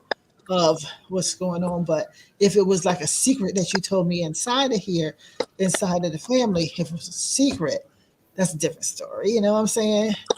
I kind of apprehensive, Yeah. apprehensive, you know. But Hopefully everybody got a decent filter or gauge to kind of um, hmm decide where to take it or hold it in its rightful place. But so, how do you all deal with people who do not, and you've seen it time and time again? You can't trust them as far as you can throw them, and you know you can't pick them up and throw 'em, you I, I know. I I'll I be out. try I'll be not to be out. around them, or I definitely say less, like the Yeah, title. say less. Say less, or I just be surface and fake, kind of, Yeah. sort of, with them a hmm little bit. Like, oh yeah, yeah, okay, yeah, I see you Yes. this Saturday. Where Like the girl? I Oh, don't when for even you, do that. real? Oh my Yeah, yeah, those God. who are I don't swinging even do by to that. collect information, the bone collectors, you or you know, get they're the little fake church. Okay, yeah, yes. good hmm to see you. You get a little fake church. I can't let them into my circle either because once you breach me one time, and it depends on what it is, you know, if it's just something like we were somewhere together and you saw me buying something or what have you, and you decide you want to go back and tell that, I'm just going to say you just may be a hater. But if we're somewhere and I'm dating someone or seeing someone, and yes, she was just all up over him and she did this and she did that, and telling my business along that line, then I'm going to look at you sideways. Something's up with you, you know. But if I come to you and I'm telling you something's really hardcore and you Hmm. just go right and tell it, and That's I can that's suspect from someone else yeah. that you have said it. Yeah, I don't want to deal with you because the Yep. hardcore stuff is the stuff that really is, that Right. matter. And I'm You're only being coming to too you because facey. I value who you hmm are and what you stand for, and hopefully that how you really carry yourself and your character, to hold this information. It's really a privilege for you to hold this information that I'm trying to give to you because I'm trying to figure this stuff out. So, um, Right. I feel like that too when somebody brings me some information. The only information that I will not hold, if you're Uh-huh. going to cause harm unto yourself or end your life, or you're going to cause Oh, I harm was thinking to that. Yeah, harm I was thinking somebody the same seriously, thing. Right. Okay, So wait a minute. Jimmy about to start a fight because Jimmy yeah, I said was that's gonna y'all say females. Jimmy with that comment, y'all dudes be Yeah. burst into females sometimes. Right. It's the type of male. They are worse than females. Yes, and They then be Bridget talking came back too. and said, "Excuse me, Jimmy. Men talk just as much, if not more than women. Men can be something else, Can be messy, really messy too. really Messy. messy. Especially you go somewhere where men are talking, whether you're in the barber shop or just hanging out with a bunch of men. The Man, basketball court. Mm-hmm. Yeah. messy Messy. Marvins. I see that every day with my own kids. Like my boys spill the tea more than my girls do. It's like they be coming up with some stuff. I mean, if I want to get into the details at Bailey Junior High, I can get it Mm. from the boys. Lizzie, she shut mouth, don't say nothing. She ain't telling me nothing. She may tell me about something that's going on with her, but any outside gossip and mess, my boys, all my boys. Even Ty at the elementary, he gonna get in on it too. Oh yeah, they gonna go in for it like I can literally Right. listen to them for a whole 30-minute car ride home about what happened at school today. It's always the boys talking, ain't never the girls. Man, So yes, Yeah. yes, men I totally men get talk that. more, Jimmy. Mm-hmm. Yes, all day they do. You know. Uh, Mm-mm-mm-mm. Um, Mike says if they leave your name out of it, is it still a secret? Um, yeah, to a small extent, because if whoever you divulging the information to, if they smart enough to catch on to the clues that you're giving Mm-hmm. about that person, then they'll pick up who the story is all about. If Right. they Mm-hmm. watch who you hang around and they mannerisms and how that person does and what they say, anybody can pick up on who's doing or saying what, and Right. who's a part of that story or that secret that you leaving a name out of. Unless you're just trying to give a little, you might need to shorten it and make a super brief scenario. Like, what if I had a friend and this friend and then yeah, but That's gonna start a whole fight too. yeah, Like, leaving out names, giving pseudonyms, or giving out hypotheticals is all gonna lead to a fight, and then you're gonna end up having to divorce the name anyway, just to stop the fight, just to make peace in the house. Trust. Yeah. If you deal with the right one, it's not gonna be taken as a hypothetical. It's either you, the one you're talking about, or you need to let me know who it is that you're talking about, because I'm gonna assume it's you if you don't tell me who it is that you're talking about. So that can lead to a whole fight in itself. Right. And then Jimmy was saying, she said, about he don't snitch on himself. Of course you ain't gonna snitch on yourself. That would be smart. Like, you know you ain't gonna share. You only gonna share what you feel comfortable with, Jimmy, or just not unless you just love talking about everybody else. Right. And when truthfully in the heart of it, you're not gonna divulge a secret like that about yourself. When it comes down to it, the whole conversation is about, can you keep a secret that somebody else done told you? So yeah. Can you keep a secret, Jimmy? Yeah, can no, probably can't. And it'd be like you could think way back, like elementary school or whatever, little secrets people done told you. He said, but females give details. Oh, so men don't give no details. Yes, they do. Yes, they do. Because them barbershop talks. Yes. Basketball what talk. would happen when one of us females walk in? Y'all show change the subject to get real quiet. Everybody can quiet. Start talking about the basketball game or whatever's on TV at that time. I saw a TikTok of that not too long ago. The barbers. Wait, my girl coming. She bringing my plate. Like, hey, it show will change up. And everybody shut up. Yeah. The boys, the little boys, the dogs, the grown men, everybody shut up. And as soon as they left out, everybody just like the whole madhouse is just exploded. Yeah. Man, did you see the weather today? Oh my God, the weather it's hot out here. Yeah. Jimmy said they be talking about sports. Yeah. When they change the subject. When they change the subject. He had that ball. Do you see that dribble? Like, no. He faked on that fool. Yeah, Jimmy, we know. I've been in the barbershop with my boys getting their hair cut. And the barbers themselves, not just the customers, but the barbers themselves, be talking about all types of stuff. The females they be having, and where they going to the club and what they eating on, and a little bit of sports. But yeah, the conversations can get very vulgar in the barbershops. And as a single mother, I'm like, okay, can you come up my boys' ears while you doing their hair? Because they don't even be listening to none of this stuff y'all talking about. Like, I need a kid-friendly barbershop. Yeah. There ain't no kid-friendly barbershops, no. Yeah. They be talking. They be doing some major talking. Beauty shops, yeah. But I think, too, and I can't say that dudes don't do it in certain barbershops, like to check on each other's like mental health and stuff like that. But I know the females, I think a lot of that is conversating and whatever is therapy, therapy from the stress and like the depth of everything. So I'm sure dudes probably do it, but y'all definitely do it in a different way. So yeah, they do. So ours is therapy, and theirs is what? Gossip. Gossip. I don't know. Well, they say ours is gossip. It's like like soap operas or something, I guess. But like, hey, either way, you're having a good time. I don't know when's the last time I was actually in a beauty shop to get the tea on anything. The barbershop, not a beauty shop. Yeah.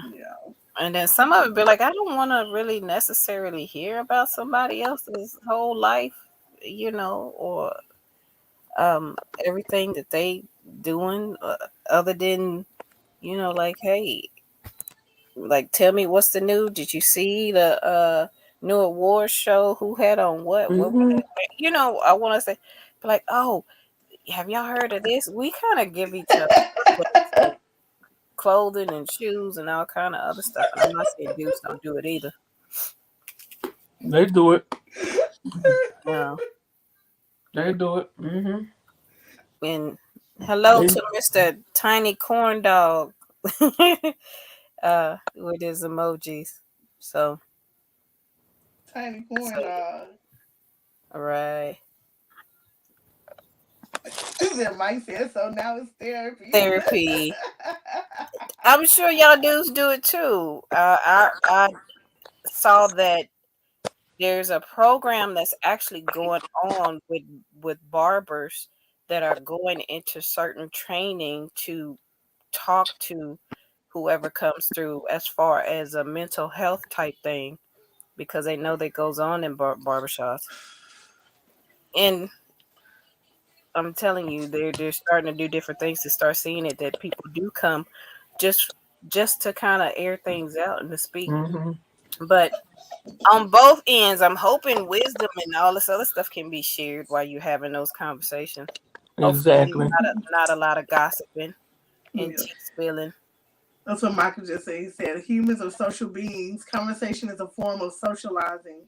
So MF is gonna talk. Yeah, Yeah. and when he's talking about Jimmy talking about nah, come on, Margo. And talking about y'all, we trying to hit on everything, and so we definitely know on both But sides. so I'm gonna tell you something that gets me. And I don't know if y'all thought about this, but speaking of men, folks, gay men, you can tell them something. If you get the right one, you can tell them, and they will not tell the business.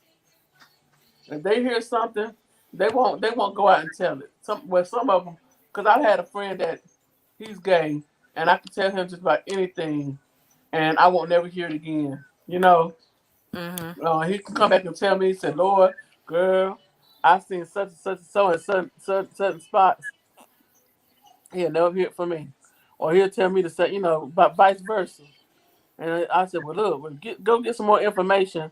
Come on back and we'll sit down and talk about it. You done made him into a spy, an Yeah, informant. and I Yeah, mean, like tell me what I need to know. yeah. And, but, I had some guy friends that do that. But like I said, my best friend, I can go to her and talk to her about anything, and I don't hear it again. You know, and you only can find one in a Yeah, million, it's so very few, and it's definitely rare nowadays it's definitely rare. Yeah. Yes. to be like that. Yeah, I'm Yeah. having technical issues. Right, I'm gonna turn my phone off right now. I'm Where you having at tech now? issues. I am on my cell phone, Oh, and I'm she's gonna like see if something I can take this thing back out. I may have to completely reboot in order to do it. So bear with me for a moment. it's okay.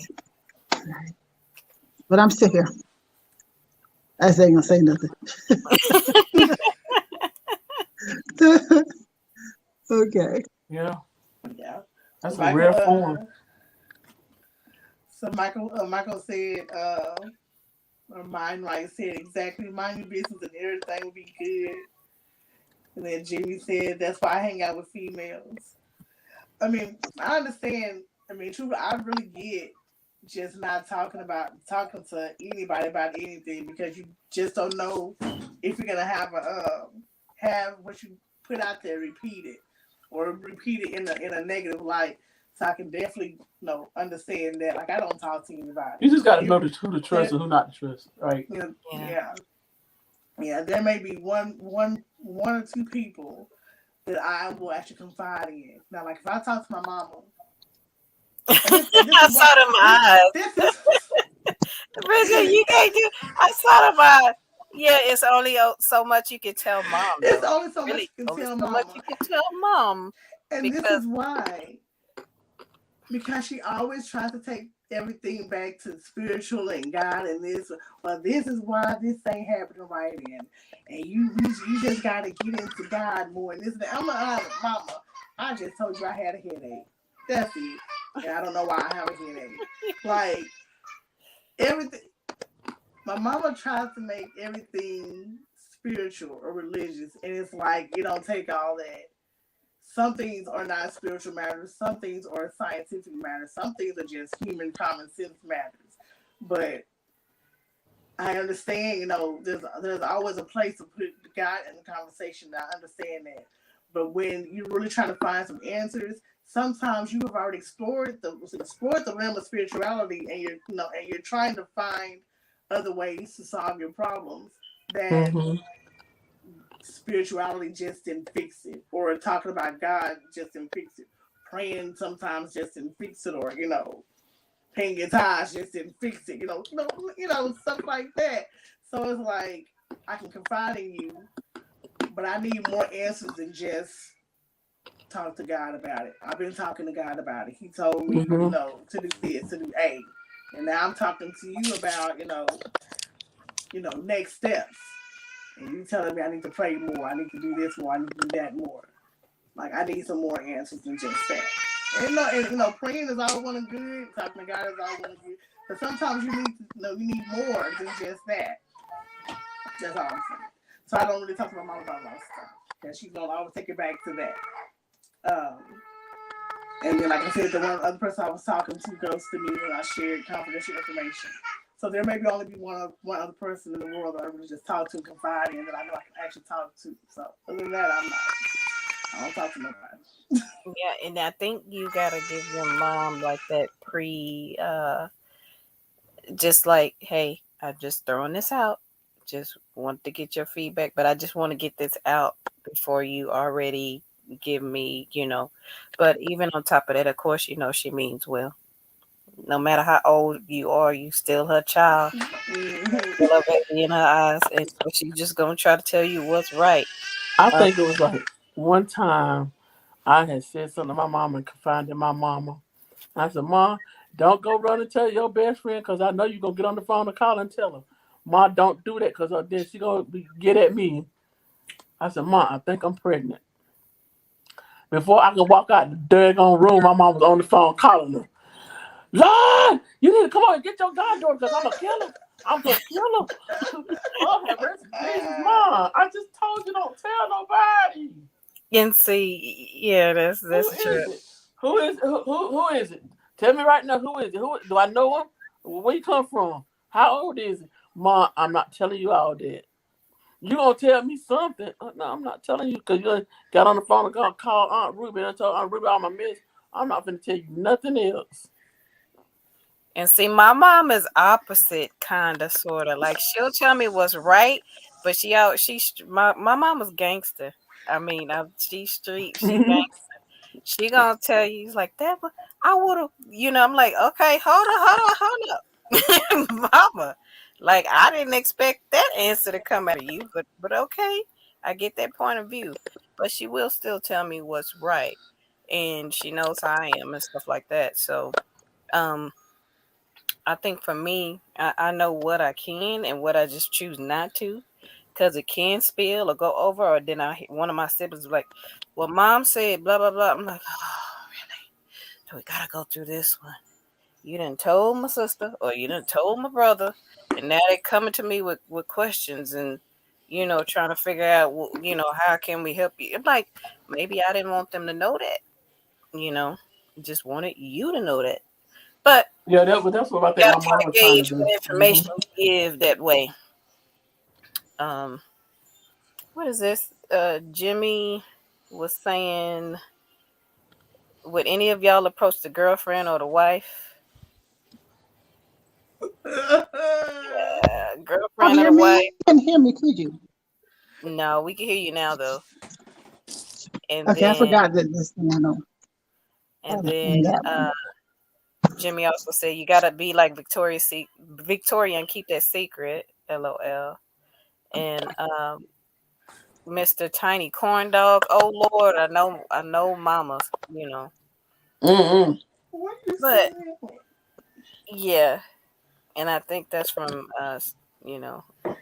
Mr. Monright also said I, I love Mama to death, but if her ass gets some tea, she's gonna go tell it on the mountain, over the hills, and everywhere. And so yeah, so And then, of course, Bridget hit the chat too. She's saying, LMAO, really, Jimmy, truthfully, maybe when I was younger and down to fight, but now I'm trying to be classy, lady, so keeping secrets is it. Mm-hmm. So I'm with the divulging and sharing, and depends on whom it is you're sharing it with, you know, it just, I'm just a quiet individual, and I really don't share too much with too many people. Only those that are super super close and really, because we kind of share our information back and forth. I don't Can't do it with I don't family because share it's a mess, and it ain't never got back to them, and mine ain't never got back to me. So yeah, mm-hmm. just only few that I have that close relationship with. Very few. So it's Yeah, real rare. It's basically. real I have. rare. I've never had sexual issues, and I'm not used to holding no doggone phone, and I can't find my holder. I have one, and I've got to figure this out. But I'm rebooting my my computer right now, Yeah, so I can bring it back. But it's just taking its time. So carry on, carry on. yeah. Me I as actually have an article I want to focus on, but I just can't do it yet until I come back up. Okay. yeah, yeah. I just say for me, secrets. Yeah, I'm pretty quiet. Yeah, pretty much like that. It boils down to that. He said she Is said. your business, and if you feel like you wanna, you're sharing something so dear to you, I look at it as a privilege to even hold that information. Hopefully, it ain't no information that's upsetting to me, because I got a friend or two that's gangster too. That's down for you, down the ride, down the, like, where you at? You need this? I'm coming through. Like, I got a bat in my car. What we want to do? Just be ready. Stay ready. So So what about those secrets that, I know let's that's say, right. so like I have a brother, like and a sister-in-law. Let's say you have like a brother and a sister-in-law, a sister and a brother-in-law, whatever. yeah, You're close to both of them, of course, but there's things going on between them and their relationship, and they're coming to you with it, and you're basically holding all the secrets between them both, and if you tell either one of them what the real deal is, it's still gonna cause them to break up. But you try to play mediator I be hmm just and like this. give the best advice you can while keeping the secrets. yeah. That's the Then hard one. if it becomes to where it's disturbing and upsetting to your spirit, after a while, because you're hearing it from both ends, then Mm-hmm. it is gonna give you a certain view to either one of them. And you're gonna be like, you know what, I can't, like, y'all quit, like, you're gonna be holding both ears, like, quit coming to me, like, leave me alone with y'all. Mm-hmm. Y'all go over there and work this out together, like, leave me alone with Give it this to God or something. part. I be the first one This to is say, give it to God. because you like you're on a scale with both of Mm-hmm. them, and you weigh in that information, and after a while it is gonna bother you, because it's like, I know this truth, it's hurting me that it's hurting you, Mm-hmm. whichever, or hurting both of y'all, because y'all can't even be adult about it and come to a consensus to sit in front of each other face to face and have that talk, that discussion. Mm-hmm. What's the truth, and why are we not wanting to handle that truth right now? Yeah. Right. What will bring us most both that peace between all of Mm-hmm. this? Because it's like, that's what we're really trying to get to. Yeah. But we better together, we better apart, or we Mm-hmm. just we hitting some bumpy roads, and we need to figure out a way to work on it. Mm-hmm. So Mm-hmm. I heard this lady. I heard this lady. I don't know if it was a TikTok or just a regular video on Facebook or what, but she was saying a lot of y'all women are the cause of somebody dying like every day. And when she started talking, what she was saying was, and it goes back to keeping secrets. She's like, y'all women, y'all are running y'all mouth about different things instead of keeping the secrets as they're being told to you. You know about something instead of holding your tongue. you're gonna tell somebody, you're gonna tell your brother, go tell your boyfriend, you're gonna tell somebody, and it ends up creating beef in the hood, or creating beef, within the family, or friends or whatever, and then that creates dissension, and then somebody ends up dying over it. And the way she was saying, she was like, this happens a lot in the hood where a lot of women are the sole cause of men dying or kids dying or whatever, and it's because they won't keep their mouth shut. They know secrets and they know what's going on, but instead of them just holding on to it, they tell somebody, thinking that they can fix the problem or whatever, and then somebody end up dying behind it. And it really struck a chord with me because I remember, I'm not gonna say the names or whatever, but a person I know came and told me one day that they got raped. Something happened and they were sexually assaulted, and they knew who was that did it, and they were basically needing help, and because of this person's history, we don't really know whether to believe her or not, or if the situation, what she said, if it really was what she said it was, or just what the situation was. So took it to somebody in confidence who I feel like could, give me direction on this person, because they knew this person very well, their mindset. Took it to the person in confidence, and then they went and told a friend. They were trying to see if that person, because they knew the area, so they're trying to find out if this person exists, or if this is figment of her imagination or what. Come to find out, she was telling the truth, and this person did exist. And the friend of a friend ended up shooting up this person's house. Don't know if the person was, don't know if anybody was in the house or what really transpired, but it struck a chord with me because I felt like, damn, I passed some information trying to, figure out if this person was being truthful or if they were lying, trying to get out of a situation, trying to get out of a bad situation, or what was really going on, and trying to help, but at the same time trying to make sure I wasn't being lied to, and cause somebody's house to get shot up. So that was probably the last. I said that was the last time I shared information like that, like crossing the line and telling somebody. And I put that out there because I understand that situation right there made me really understand the value of keeping a secret, keeping my mouth shut, staying out of other people's business.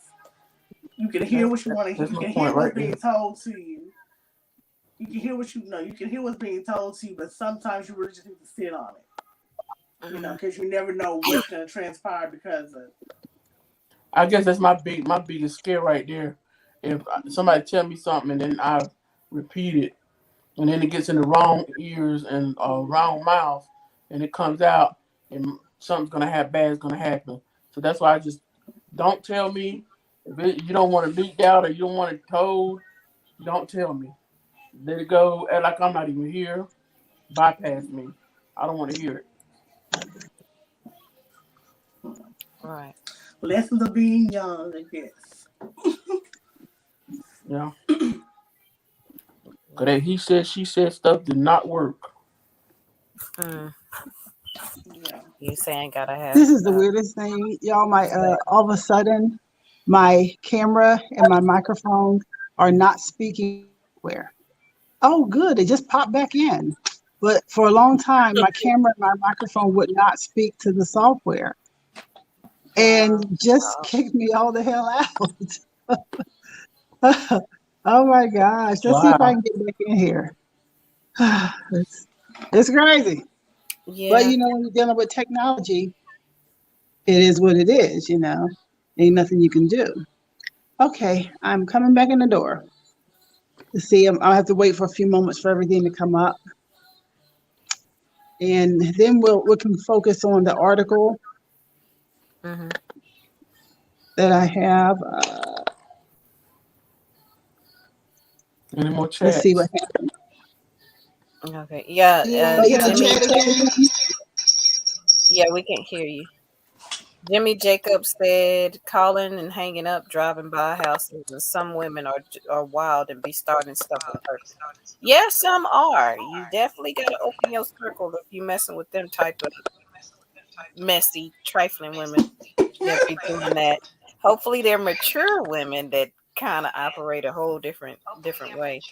Um, Mr. Mind Right said people talk what they feel. It's all based on what they think is important or relevant, especially if something that disagrees with their spirit. However, some folks are just flat out messy.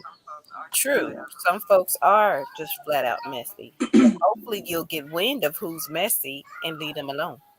Um, because definitely that's usually what I strive for. If I hear some stuff or some crazy stuff, and then it's like, don't want to be a part of that. You know what I tell them, Margo? This is not a part of my how I carry myself and my character. So I plead the fifth. Don't ask me nothing else. oh, you've been messy before. So No, she's I'm saying no, I'm saying that somebody come to me and say, "Well, I heard such and such and such and such," and well, I plead the fifth. I ain't got nothing to say. I'm done with it. Don't ask me no questions. Leave it alone. Let that go. You know, if you want to find out something, then you go to that source. Don't yeah, come to me and ask me because I'm not gonna say anything. Mm-hmm. It's not my I'll place. say this: for the most part, you know my mantra. My mantra is do no harm.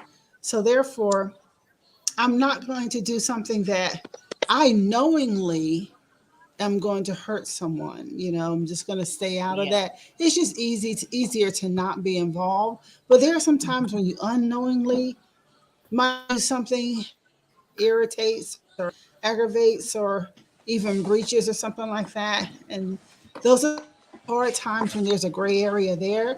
But for the most part, I'm not going to do that because it does nothing for me to hurt someone else. I've been on the receiving end of to know how that feels, but I've also been on the receiving end enough to know how that karma goes down too. And Hmm. sometimes people forget that everything that goes around comes around. And they do stuff never thinking it's going to come back to visit them. And then it bites their ass and they're crying, woe is me, Hmm. woe is me. But you were the one that was out there chomping, running your mouth and doing all kinds of stuff. And it just came back and it just caught up. So I try to just not be that particular person. I guess it's the best way to put it. That person, you know. But while I was no, before I was aware, I found this, but I did thinking about we need to turn the corner and start talking about, how to deal with those friends or what have you who don't know how to keep a secret or have been very unsuccessful keeping a secret. Um, it depends on if you want to deal with this person kindly or you just don't care how you deal with this person and you just have it. It depends on the situation for me. If I think that they were vicious in what they did, I'm not going to try to, be kind with them.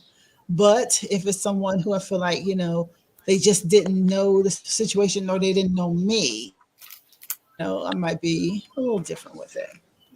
So I have some things here from powerofposse.com. This might be very sweet compared to the other one I found.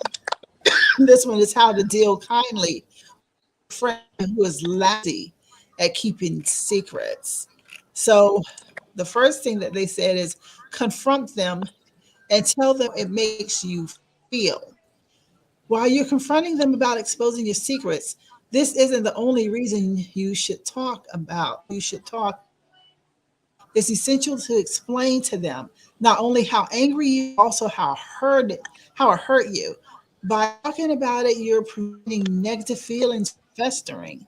If you allow the negativity to fester, you're only hurting yourself. It can be detrimental to your well-being and mental health. You have to tell your friend exactly how you felt that they exposed your secret. You should consider the fact that your friend didn't realize how serious it was when they told your secret. Talking about it can shed light on, and that was, that was the case, and you can help that friend understand. This chat could be all it takes to make them better at keeping secrets in the future. Keep your feelings and thoughts to yourself. The Uh-oh. only way to make it better is talking about it. Just remember to be kind as you. How do you all feel about confronting them? It's kind of hard to confront and be kind at the same time, especially when a secret was told. I mean, it's secret for a reason. It's secret because you don't want no one else to know because of feelings of shame or embarrassment or Mm-hmm. guilt. Mm-hmm. So you don't Right, want it to be They known. right. always So want to when judge you. Yeah. yeah, so when someone Mm-hmm. tells someone else a secret, tells someone your secret, it's like a slap in the face. Like, okay, well, you knew what telling somebody else would do to me. Due to my character, due to my safety, my security, whatever. So you did it anyway. So at this Mm-hmm. point, no, I feel like it's kind of hard to be respectful and kind in that conversation. Like I don't see a way Yeah. around that. Like effective communication is key, Hmm. true enough, but they I weren't think respectful in such if a it was a way. mistake, If it was a what mistake, about if it was a mistake? Yeah. if it was a mistake, I can forgive it, but I definitely wouldn't talk Mm-hmm. to him again about important matters like that. Yeah, for me, I wouldn't. Uh, Get that. I get that. That's what I'm saying is it's either if I feel like it was not intentional, I would tend to be kind when I'm explaining something. But if I feel like it was intentional, I'm a different person. But I Mm-hmm. cannot think of the last time. I'm gonna be straight trying to, say um anything special about me, but I cannot think of the last time that someone breached my trust that actually mattered. Because I pushed people out away from me years ago. And some people even know now in my life. I've spoken to them a lot over the last couple of years. They don't even know that they got put aside. They don't even know they got put off the list because decided we just are not compatible. And so you don't share things with these people. You come into having nucleus of people that you deal with. And that core nucleus of people, if someone in there says something or does something, then they got an exit stage left. But for the most part, I have not had anybody to really breach me. I have pushed a lot of folks out. And I guess there's no one thing. And the other thing is too, I'm not sharing. And then third thing is that I don't care the same that I used to. I Hmm. just don't care the same. Because what I discovered, some people just crazy here. They ain't got nothing else to do. Yeah. And I had a thought, like, what about somebody Mm-hmm. that's always coming to you with a secret? After a while, you'd be like, how come you can't just get your life together so you don't have to have a whole bunch of darn secrets? Like, what's going on? They're What's trying to keeping test you? you. That's what it is. They're trying to test you to see if you're gonna run back and tell it. No, Yeah, or if I yeah. don't even have no secrets to tell because I'm doing something different. Like I don't know, but I just find it you know l- odd if it seems to start to be kind of one sided sometimes when it goes to that. But it just definitely self reflection and working on saying less. But it's like you divulge information. Hopefully, you'll Mm-hmm. share secrets. Those core friends get the real core of you, and whoever else is on the outside, just you don't need to say too much at all. Just going to keep the surface level stuff. And then gonna tell that significant other, that spouse, or whatever have you, go on and nip it in the bud and say, look, whatever goes on in my house or whatever I tell you, It need to stay there. I need to be able to trust you and not go back and tell nobody else. Well, people know pretty much if their spouse or significant other is messy. Yeah, they should have Choose known to before they tell got that married. Yeah. person, They should have known right? before they got Yes. Yeah. married. But when they Sometimes. choose to tell that person your business, they just don't care about your business. So It, some people choose to do that. They know they dealing their bed with Yeah. them. They know they messy as hell. Yeah. Yeah. Yeah. That's true. That's true. You Yeah. know. So therefore, that's why Yes, that's yeah. a little on the unforgivable side for me too. You know, yeah. because I have had that with girlfriends. You know, and tell the guy, and the guy repeats something. Like, how the hell he know my business? You know, and that's like Well, that girl. You don't see me mention that person anymore. yeah. Or in the sense, you have a heated discussion or something with your spouse or with a Mm-hmm. friend, like say it's a Mm-hmm. friend of yours and your spouse don't like your friend, and but Mm-hmm. Right. whatever. Then when they call themselves getting upset with you or something, and that's why blah, blah, blah, blah. I'm like, wait a minute, where you Mm-hmm. find Mhm. Right. bullets? Like you just throwing it out there because you're upset. Like this is stuff that shouldn't be shouted out, even if you're upset. Yeah. Mm-hmm. Yeah. Yeah. And some people use it as an opportunity. Yeah, they they Opportunity to they they aim. logging it in their memory bank so they can pull it out later if they need some ammo on something. Just That's to right. Mhm. Mm-hmm. It's just an so, opportunity. It reminded me of last week when Myra was talking about telling things to the pastor and the pastor going back and spreading your business yeah, across the yeah, pulpit.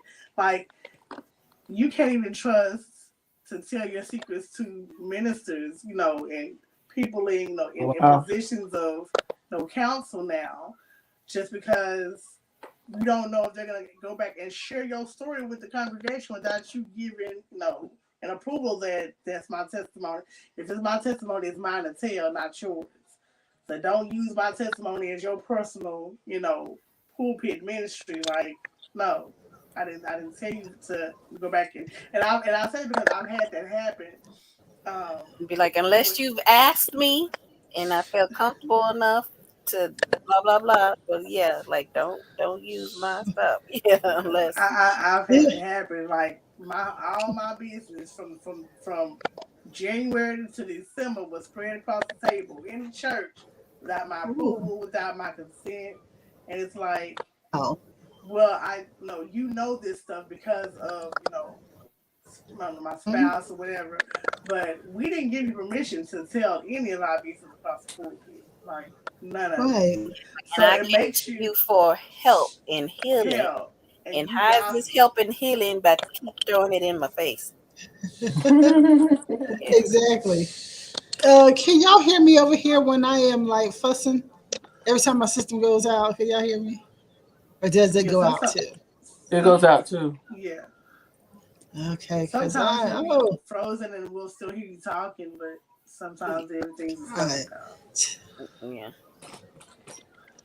Tonight is a bad cable night for me. AT&T, all their commercials acting like they on point with stuff. AT&T, y'all ain't. Look at this. How much I go out. I'm just Ain't gonna say it straight nothing. up. Is there a You know, storm look how down much there? I. No. Is it Let foggy, me. Well, you know what? Let me cloudy? think. I think tomorrow's supposed to be the rain. Maybe it's Might be getting ready. clouds. Yeah, Yeah, maybe it's it's getting clouds in the ready. sky. Yeah. I've Yeah. noticed So it happens like that for us too down here. Is when it starts being real cloudy, it'll start like the internet start right, acting real stupid. So it's like a build up. right. Yeah. And a rough night. Oh my goodness. All right, let me Mhm. go to number two. Okay, forgive them. Even don't apologize. What? Forgiveness doesn't mean that you are saying what they did was acceptable. It also doesn't mean that you're letting anyone take advantage of you. The purpose of forgiveness in the situation is solely reasons. Like talking about it will help you avoid negative emotions. Will too. Without forgiveness, it will eat away at you and make it worse. You'll continue to feel awful about what happened, and it'll take a toll on your mental health. So even if your friend doesn't apologize for not telling someone your secret, forgive them anyway, not for their sake, but for yours. You don't Mhm. negative emotions forever. Unfortunately, if you don't address it with the person who caused it, it'll linger much longer than necessary. The feelings may end up staying with you forever, and relationship with that friend. So, what do y'all think about the forgiveness? I know that that is true. That part. Mm-hmm. It takes a moment for you to Mm-hmm. realize it and see it in that light, to be able to release it and let it go. And it's just to release it and let it go for yourself, your own health, your own state of Mm-hmm. being. Um, I know I heard a TD Jakes thing once that made perfect sense. It was like, you spent all that time and that many years wasted pondering on what that person did that caused you that pain or that hurt. And that person then went across the state, across the water, or whatever, lived their life, got married, all this other stuff. And then you run into them that one day and you tell them this is what you did, this is what it cost. And they forgot, they probably don't even remember your name or what they did, because that was a different person then. But you got stuck in that time frame and never Mm-hmm. released that and Mm-hmm. never grew yourself. Yep. So even if you Right. don't receive that apology from that person, because they probably don't even remember or have the clue anymore of what transpired, or they probably said something and wasn't meaning it the way you thought they meant it, and it Mm-hmm. just stuck Uh-huh. with you. So you've got to release it so you can move forward Yep. and be better, I and, get and that. just air that out and be more transparent with people. Right. Or what if they don't Yeah. care? What if they know what they Yeah, did and they don't care? Are and you they gonna don't care. just Right. forgive It's them? just You're like, gonna, leave you're gonna. leave them where they at with Mm-hmm. whatever Mm-hmm. master, whatever mindset they at. They haven't grown. Well, I guess that's the reason why it's the saying is the forgiveness is for you and not for Mm-hmm. them, because they may have gone on, they may have, they may be like, so what, what have you. So the forgiveness is for you. Mm-hmm. Mm-hmm. Yeah.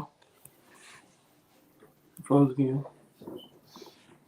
Yeah, I I think definitely. it's okay to forgive. I think it's good to forgive, but in the same token, you have to. For me, I just learned to expect anything from anybody. Like I'm not. I For the most part, I'm not surprised at anything anybody does. So with that, if I see somebody that Come if on, somebody does something Faye. against me, Okay. if somebody does Okay, something I'm against sorry. me, then it's like, Mm-hmm. yeah, oh, yeah, you were Yeah, kind of frozen right there. Yeah, but if I. somebody do something against me, it's like it's not that I expect it, but I'm not surprised by it, so I'm not disappointed. So forgiveness comes rather easy because forgiving and letting it go, for the most for the most part, is easy because I expected it. Like I wasn't surprised when it happened. For those people who were like really really close to me that did something that cut me, it takes a little bit longer to forgive and to forget, but I eventually will. Now I won't forget, and I will hold on to it as much as I may not talk to them again. True enough, I'm a Taurus, so I'm bullheaded like that. But I will forgive them, but I will keep them at arm's length at that point because I can no longer trust you with my secrets or with or with me. Mm, If I can trust you with my secrets, I can trust you with my life. And if I can't trust you with my secrets, then I don't need you around me. right. I Right. think Mhm. that part Agree. is definitely not a thing of asking to forget. I don't think anybody Hmm. forgets if it's something that really Yeah. was. So I Well, let don't me think. ask you a question. I've had someone say to me before, uh, if you, Uh oh. Again. Right when we yeah, need the I main don't agree piece. with that. Do Right. you? Oh, No, we didn't you catch froze. it yet, I Yeah, get no, Rose. no. say it's a, okay. Yes, they said that. Yeah, I know this damn thing tonight is off the chain, but they said that if you forgive someone, but you don't forget that you haven't really truly forgiven them, and I don't agree with that. No, Mm-mm. who says that? Because they It's someone, real someone wrong. told me that one time. Yeah, someone told me that one time. I can't wipe certain, depending upon how deep that cut was with whatever Mm-hmm. information or what action that was done. You can't just Mhm. like wipe that out of your Mm-hmm. memory. Yeah. Um, Mhm. Right. that's a really And in hard thing to do. my opinion, I think that they were just like that because they wanted me to forget. Yeah, You like know. no, I didn't forget that money you stole from me. Like, Mm-hmm. nah, I'm just Right. not. I just know not to put my purse and my wallet around you. Right. Around you at all. Mm-hmm. And I think that's what it was. Yeah. I said I was going to forgive, but they wanted me to forget. And there's no forgetting because Mm-mm. you destined to repeat something if Mhm. you Yeah. Yeah, that's a Yeah. lesson. I accept it, and I'm working through it, and I'm going Hmm. to forgive you for it and let it go. But I just know what I'm dealing with when every time I get around your space or your realm, Mm-hmm. what I'm getting. I know what I'm, Right. how much I can give out, and I know how little I'm probably receiving in return. So, like, we're Mm-hmm. gonna keep Hmm. it at bare minimum. Mhm. Okay. Yeah. Well, let's go next here. Am I still live? Yeah. Yeah. Yeah. Stop telling them your secret. Three. If you already talk to your friend about keeping secret that you tell them and nothing changed, it's time to you and your friendship. This doesn't mean you have to stop being a friend entirely. Instead, it just means that you have to decide that the relationship should change. It's now. Even if it's your best friend, you have to think about your well being when deciding. If they have struggled to keep your secrets, knowing that it hurts you, then stop telling them things. You Mhm. don't even Mhm. have to tell them that you aren't going to share secrets with them anymore. If you're worried about upsetting them, just stop telling them without mentioning it. They may notice so that the conversation may come up eventually, but chances are they won't. Because Mhm. the whole friendship dynamic has changed now because Mhm. Right, now because you can't share this secret. Now you have to wonder about what else can I not share. Like right, if I what else can I not say to this person? Like Right. and right. and, and for me that's bigger than anything else. It's not so much not sharing the secrets, but what else can I not Mhm. trust you with? Because if you Right. judge me based on this secret and you told somebody else, then that means that you're in my mind you are feeling some type of way about me that you're not telling me, and that's the biggest secret right there. You feel Right. some type of Right. way about me, and that's the reason why you can't respect me enough to uh, oppose to my wishes of not sharing this secret. So Right. it's either you're judging, Hmm. you're jealous, or something's going on behind the scenes that I don't know about, and that's causing you to do things outside what I'm asking you to do. And you're talking about my friend, my sister, my brother, my whatever. So that Hmm. makes me that causes them to question other things that's going on behind the scenes about you that I don't know. So if I have to Hmm. question my friendship or your loyalty to me, then no, I don't need Yeah. you around me. You brought up a point there, Bridget, that is very valid about jealousies that people have. And they do things on purpose because they have Right there. jealousies. You share your Mhm. information because they have their little petty jealousies. And to Mm-hmm. me, I separate myself once I recognize it's there. People think they be getting some real juice out of me. You ain't getting it. Hmm. I mean, I I can just be fluff like, I up. don't be doing nothing. So what secrets you really gonna have? Oh, she went to the store over here and bought her barbecue and versus going to such and such. I mean, like, what secrets you really gonna get on me? Like, I don't really have much to keep. I have a lot of things that I do.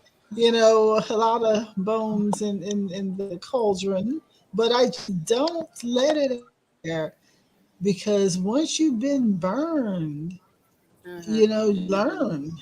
You Yeah, learn from that dance you with the burn and devil. you learn, like you said.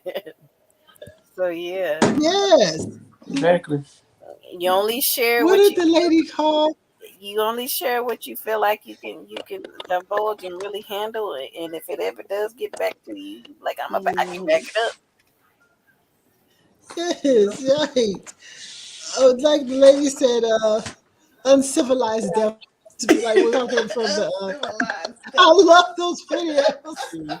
You've been possessed by a civilized devil. I love those videos all the time.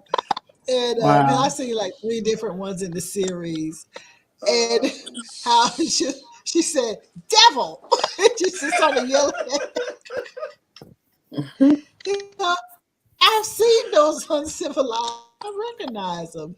And that's the biggest thing is that we have to recognize the face of a devil who's got the two faces who's around. And sometimes yeah. people want to have that friend or they want to share. They're like they don't see this. I'm really good. I've been a TV show personality since 1990, radio since 88. I know how to do the fake face, the fake story, the fake whole thing. We were fake long time. You may think you get some real information off me. You ain't getting shit. I'll say it again. You ain't getting no real stuff. I might even stack some stuff up for you to travel with. But Hmm. I just don't put my business anymore I know because them reporters used to be yeah. mad with you. Yes, it's been a long ride. A long ride. I'm sorry, y'all, I'm getting so winded tonight. So I am breathing my way through this one. Okay. Let me go on to number 4. Find a friend who is good at keeping secrets. Turn to a friend you can trust, that you can trust. Don't tell all details and secrets to the friend that you know will tell others. Find the friends who will keep any secret you ask them to. Instead of continuing to tell your friend who can't keep secrets, turn to a friend whom you can trust. If you find a friend who can keep your secrets, you will find so much relief. You won't have to keep secrets to yourself and you won't have stress about the secrets being told. Hmm. I agree with that one. Me too. Yes, I agree. I'm going to move on to the next one. Yeah. Ask yourself if the relationship is worth repairing. Even if you decide that you want to end the friendship, you should still confront the friend. Telling them how it made you feel is essential no matter what the future of the relationship is. Sometimes it's impossible to repair friendships after a betrayal involving trust. If you Right. find that the relationship is irreparable, you have to make that decision and stick to it. This outcome means that you shouldn't text or call a friend. You have to make a clean break, or you'll always have mixed feelings on the situations. By making a Mhm. clean break, you're allowing yourself to walk away with a clear conscience. You're forgiven, explain your feelings, and decided to end the relationship. This move will enable you to heal and move on positively.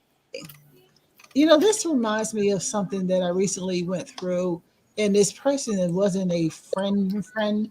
This was an associate that was just doing stuff, and I remember my friend Zach, he was like, "Oh, you got to let that person get away from you. You got to get away from him." And I was trying to figure out how to do all of that without causing such a big mess. But it was true. But I never had to have the talk or anything like that because the situation presented itself and I was able to from there. But I felt like that was essentially what was going to have to happen. The next step was to have the talk. And I just ended up not having to have it, luckily.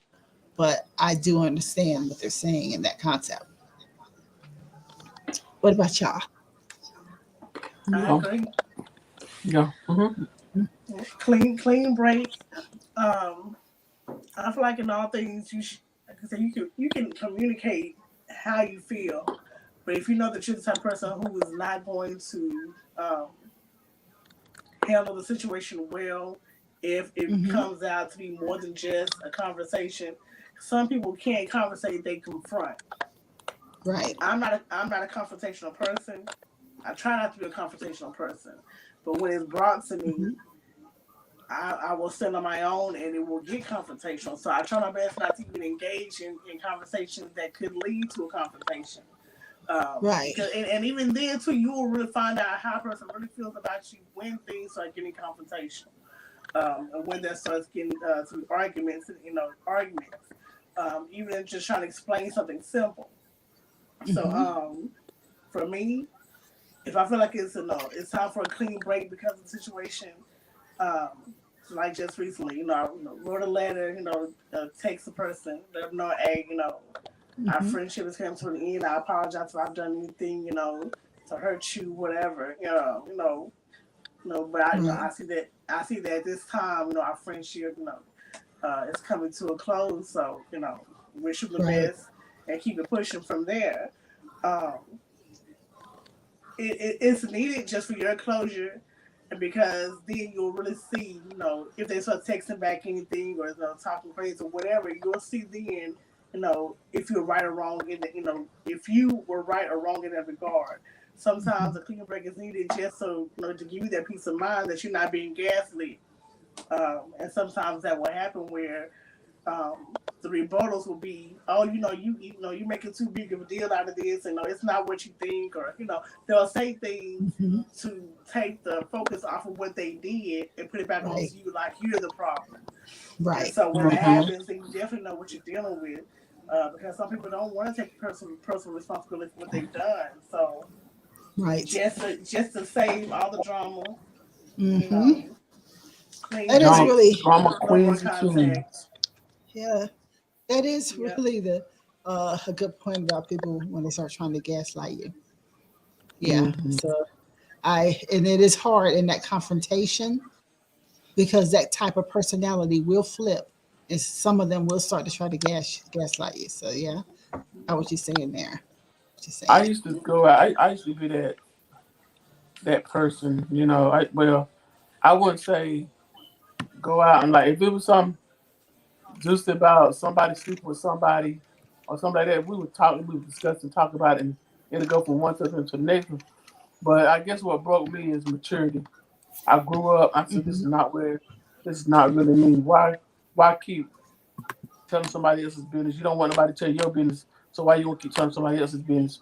So I just grew up all together and said, look, when y'all got something to tell somebody, do not come to 218. I don't want to hear it. If it's got something to do with, oh, I heard such and such and such done this, and Right. yeah, such got AIDS, and such got this. I don't want to Hmm. hear this. If they want me to know, they'll come tell me. Mm-hmm. Don't Yeah, bring that drama to my house. I don't want it. Mm-hmm. Right. that's right. I'm getting too old for that. And I I find know some that's people they'll right. do that, so they'll come and tell you somebody's business just to make you jealous because they feel like, Or Hmm. to see who's gonna tell it. Right. mm-hmm, just to make you jealous Testing because they you. want you to, they want to know, they want to make you feel some type of way about the situation. And when they do that, like when you know for a fact that you don't like somebody, and your friend or Hmm. whoever's coming telling you, all the great things that's going on with this person, you're not really trying to hear that, because you don't care. You don't care, so Mm-hmm. why bringing this to me? That's all you want to hear. That's all you want to do is talk to me about this person and what's going on with them. That for me, that says you're trying to make me feel some type of way. You're trying to make me feel bad. You're trying to make me feel judged. You're trying to make me feel something that I'm not really trying to feel. So that right there Hmm. can tell you what type of person you're dealing with too. Is when all they want to do is gossip and tell you what's going on with this person that you know for a fact you don't like, and you don't care about what's going on with them. So why are you telling me this? I don't care, because they Hmm. want you to say something or feel something, so they can Hmm. probably go back and tell that person what you done said, and just be extremely messy. And what's so hard too is when people take things out of context on purpose.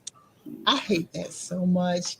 where I feel like I have to defend myself because some liar went and took something out of context on purpose just so that they could spread some drama. Now that gets me. That gets my goat. And that's when I get your ass. Because I don't like people who purposely do stuff like that.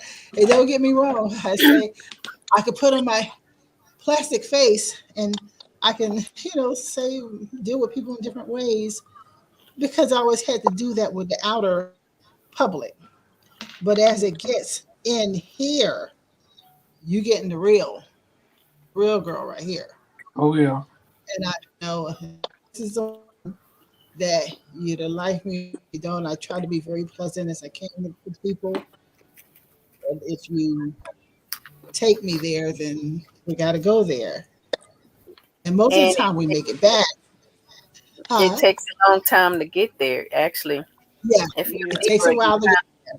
if you're a Libra, you kind of just weighing in on everything. Mm-hmm. Gone. Uh, Mm-hmm. Yeah. people the benefit of the doubt, and you're Yeah. trying to hope for the greater good of everybody. But then when they start showing you, like, oh, so you thought when I said this, blah blah blah, and then you took this and Hmm. ran with that and blew it up to be something that it wasn't, and Right.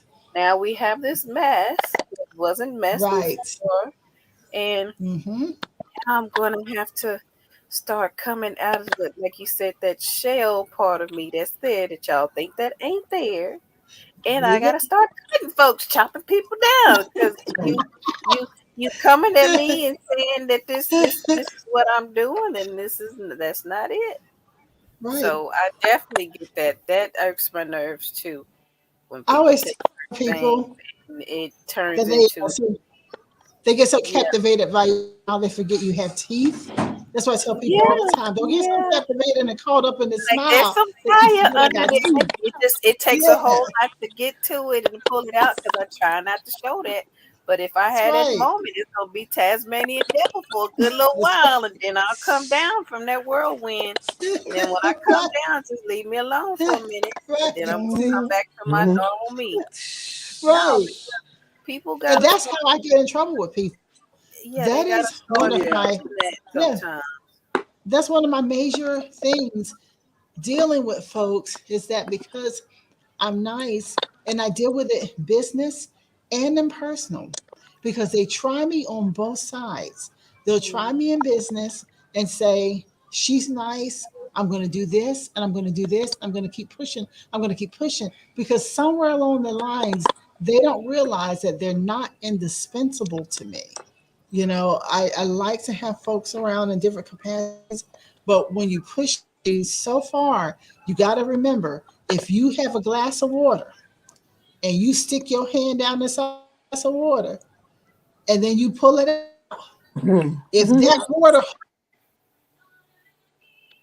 Uh-oh. but if it goes back to what it was when you pull your hand out, that means you ain't indispensable. That means you could be Exactly. replaced at any time. And Mm-hmm. that's the part that people forget. You move on. I might want you there, but I damn sure don't need you there if you mistreating me. I damn sure don't need you there. Mm-hmm. Yeah. You know, that's the part that people forget. And every once in a while, I show my ass in business, especially. I got to show my ass every once in a while. It's just like I was thinking about a perfect example of Modern Family. The Gloria from Sofia Vergara's character. Yeah. Uh-huh. Yeah, okay, well, there was a time where Manny, her son, and her husband were talking about how she does, and talking about she killed some rats. She cut the head off a rat and left it there for the other rats to see it, to set an example. And that's how No, no, no. you have to show them in some capacity when you're a nice, sweet you're calm. Sometimes you have to do something to show them I will or I will this or what. And it's unfortunate that you have to do that. And it happens in friendships too. You got to cut a friendship completely off sometimes so the person will understand The other ones will understand, oh, she ain't gonna take no crap from any of us. You gotta let that person all the way go. No, no communication or anything, because that shows the other people that you are mature enough to move on. Mhm. Do it. You gotta do it. All right. Number 6. This is the last. Remember that trust is important in a friendship. It is essential for both you and your friend who exposed your secret to remember that trust is important. You can't have a healthy relationship, the two of you. This could always be friendship causing lingering negative emotions. If you think that trust cannot be quickly earned, stepping may be best. If you decide friendship, make it clear that your friend has to earn your trust back. It may take time or it may occur sooner than you think. Either way, trust is important and you will have to be earned at this point, and it will have to be earned back at this point. My mind went somewhere as I was reading that ending there. Remember I told you about the girl who had my car repoed and everything when I first moved to Atlanta, Yeah. Mm-hmm. and Yeah. all that stuff that she did. Yeah. Well, You I know kept saying y'all like, my friend. I said that was not your friend. yeah, that was Not not your my friend at friend. And at that time, I thought it was my friend. And I remember I got a, and when she came back around, she found me a year later. all. I wonder if she offered up an apology or something. Mm-hmm. That would have been the wise and the only thing really to be doing is to offer up apology. But as far as reclaiming any kind of friendship, possibly not. Not. Get Possibly on your not. little horse and go right back where you came from. Right. Right. I think. Oh, she frozen She again. froze. I got Mm-hmm. it. Staring into the stars. Oh, I'm sorry. When, Yeah, you were frozen. yeah, I Staring was just, at the stars. I was looking at this a flying bug, and I guess it came up from outside, and my lights are hot as fire. How is he just? I don't know how he's even over there. Cause those lights are I hot as think I think everybody in here could have done tonight, girl. fire. So I keep looking at him. But the thing is, when a girl came back around, she thought she was going to pick up with me and we become friends again and move forward. And it was just something in me. I was nice and pleasant to her, but it was over. It was I know so over, but did she? over. But what we want to know, did she apologize? Yeah, she apologized for everything. Okay, And but it she still was told me over. why she did it. She said she thought I was going down the wrong road. No, she was just jealous. But because the shows end up on WB and everything, it was just a lot of stuff going on. Anyway, but the thing is, what I learned from that about myself is that I just cut her out, and I didn't even realize that I had cut her out to that degree. So when it was time for her, I think she was getting married, some wedding dinner or something. I forgot all about it. I was having my birthday party that same night anyway, but I forgot all about it because when I cut you out like that, I'm not going to remember something like that about your wedding. I'm not remembering anything about you. And then you don't want to go being fake and pretending that through the whole Mm, thing. And that's so Right, many hours you got to put on that facade. And mm, none of them right, do. And it's just like, right. yeah, Hmm. yeah. yeah. So I was just pleasant with it. I thought people who do crazy stuff, you Yeah, don't exactly talk crazy to crazy people. You just true. pleasant to crazy people. So that's how I treated Mm, that way. But yeah. Hmm. So I saw this another TikTok video. This guy, he's a I think he's a therapist, but he's also a fitness coach, and he's okay. basically coupled his two passions together. And he was saying Mhm. how people want to lose weight, but they weren't told that they need to focus on trauma, like trauma care, while they're trying to lose weight or get healthy, because the trauma that we experience and that we feel, it carries over into our eating habits, our dieting habits, our sleep patterns, and everything. And Mhm. Mm-hmm. so what he was saying was, as a solution, well, one of the solutions he was saying is we need to listen to our bodies on everything. And like your body is like basically like a computer. It's going to tell Mm-hmm. you what it needs. So if your body needs sleep, go to sleep. If your body needs food, eat something. If your body needs something to drink, drink something. But most Mm-hmm. importantly, you need to listen to the signs what your body is telling you. So when Right. we're dealing with these situations that that causes trauma, trying to be reintegrated, into somebody else's life that has done us wrong. If our body is screaming to let it go, we need to let it go. Because trying to force, that relationship to be rekindled is only going to bring us more trauma and more hurt in the process of it. And Mm-hmm. we're really not going to be able to heal the way that we really need to heal, and move forward, because we're trying to force something that our body is telling us to leave it alone. Right. I Right. get that. I get that a lot. I as you were saying that, I'm like, well, what kind of trauma am I going through right now? Because I have no appetite still, and I'm like, and I'm a foodie. I love food, but Like something in your spirit saying you need to make peace with and let it go, maybe. yeah, So that Oh my God. Oh my God. it's been what? months. I've been telling her that for how long now? What are you Um, telling me? Maybe she'll listen to y'all. She ain't listening to me. But what yeah. does it know? Explain that. Explain that. Yeah. Let me show you. Whatever you It's got going on, there's something in that house or something in your mind that you cannot let go. You need to let it go so you can get better. There's something going on in your world that don't nobody else know about. Only you Hmm. know about. But you need to let it go, whatever it is. I could say that more when I was in the other home, and I felt like that home had some mold in it. But as I moved, I don't know how to put that into because Y'all I forgive me. was The air conditioner's got me cold over here, so forgive me. okay. I was kind of mad and kind of bitter when I was in that situation, but now I don't know what my problem is, and the fight that I am having, the fight that I'm having with my body is crazy. But I think we might be turning a corner. I think we might be turning the corner because I'm getting the water out now, starting to get the water out of my body.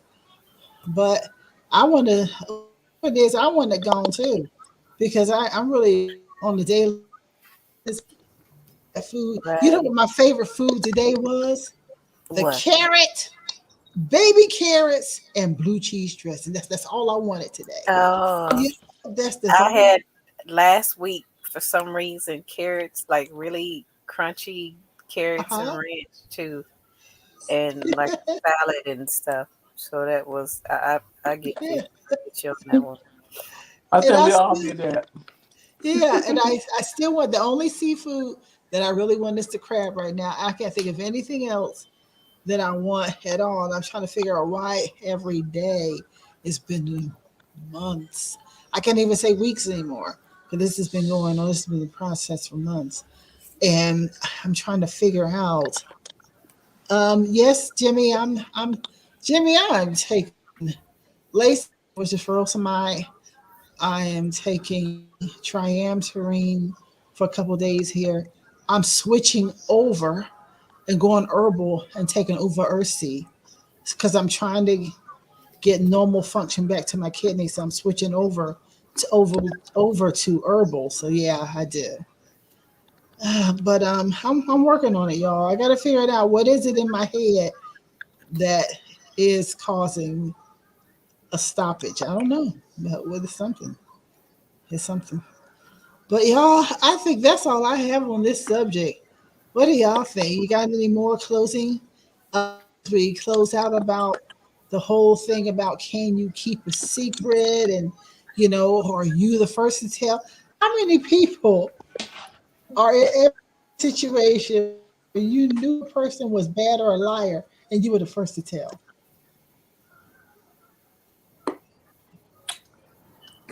Hmm. I'm not the first to tell at all. Like, Uh-huh. I'm just Because I've I'm seen some of those situations. I'm like you, It Margo. depends on what like it depends on what the situation is. Like like for instance, this last past week, a cousin of mine passed away, Mhm. and they wanted, a whole lot of her family was here, but she stayed maybe about 2 or 3 hours away from here. So and she stayed about 3 hours away from here, from where I live at. And but they're gonna bury her. Her funeral and everything's gonna be up in Greensboro. But all, like I said, all her family's in the Greensboro. So they was like, "Ron, you got to get on the phone and start telling everybody what." So I was like, maybe the first person that she called to call the family, let the family know. I was like the first person to do that. But that's the only thing I would do is I like tell me what I need to tell people. If it's Mhm. family related like that, I don't have no problem with telling it. Right. Being the But if it's first to something tell. something like juicy gossip, Right. something that don't need to be put out there, don't call me. Right. I don't want Yeah, to know. I get you there. Now, sometimes I have seen the fact that if I'm in a situation, if I'm somewhere and somebody is straight up lying and leading people, oh, I'm going to be the first to tell. Because that's for the welfare of others. I'm going to be the first to tell. This mm, fool is over here doing this. I'm the first. I'm coming hard with that. I'm coming in at 10. It- He was there. Heard him mm, say it with my own. I heard him. Girl, I looked him right in his eye when he said it. Girl, I'm going in. Let them Mm, know because that person might have the potential of harming someone else. And so yeah, I will be the first to tell. Yep, me. But generally speaking, it's the do no harm thing. Still the do no harm. right. You know. mm-hmm. And that's what that is on the other side when I feel like another person is going to harm someone. Oh, I'm going to tell to stop you from doing that. If I Oh can help, yeah, yeah. If it's something to harm somebody, I'm gonna tell it. yes. Except if it's in a relationship, that's the only time when I'm like, oh, because she or he ain't gonna believe you anyway, especially she. Girl, do you know such and such is sleeping with such? Oh no, that's Mm, not my place. Yep, they ain't gonna believe it. I'm not. No. mm-mm. Well, Ah, Veronica said such and such. No. Don't yeah, put my name in it. I know that's I right. try to I try to teach the kids that. Well, not try to. I tell them all the time. No, stop snitching, stop tattletelling. Only come Right, and tell me something if it's hurting Life somebody threatening. else, like life right, threatening. If somebody is hurting you, if somebody is hurting right. somebody else, those important. No, those important things. But Hmm. stop tattletelling. He stood in front of me and took my water. I don't care. You wasn't drinking it anyway. Like it's so like that. So when it comes down to it, like you said, I really have to consider what Hmm. it is that's being told to me. Right. Right. If what is being told to me is life threatening or is gonna hurt somebody else, then yeah, I'm gonna have to take action. I'm gonna figure out in what way I need to take action because in all things you already know. Like if it's something where the cops have to get involved, you know how that can play out. So I'm very cautious about what steps to take just to make sure no one Right. gets hurt. Is it Right. intentionally or unintentionally that no one gets hurt? Um, Hmm. I know if it's a situation where the cops have to get involved, I try to Right. make sure to give all the information up front so that Mm-hmm. they don't walk into a situation that they don't know anything about. Like they're gonna be given the information ahead of schedule so they know. Like, Right. you know. Right. But when it comes out to just Hmm. telling somebody's business just for the sake of it, Right. no, I I that's tell to you, me that's snitching. To me that's snitching, dry snitching. Mm. right. I'm Mm-mm. sorry. Hear this. If I know the person name, yeah, yep. He said he's taking your job. I heard him say it. He said he's taking your job. He'll be the director. I'm in it. I mean, if it's something crazy, but if it's something, you know, Hey, but if it feel like it's hurting somebody else, I'm doing that. Lord. I got a But secret. Jimmy, I know I see what you're saying about the water pills. Uh, I I'm on a quest now. I'm on a full quest. I don't even know what to say. I'm taking so much stuff up. I'm on a full quest trying to get this water out. So that's why I'm so winded right now. My lungs they're full. But so that there we have it, folks. I'd be like, I got a secret. Y'all want to hear a secret? Better not tell nobody though. You See, telling everybody on here if you share it right away. Yeah, that ain't no secret because I ain't finna tell it.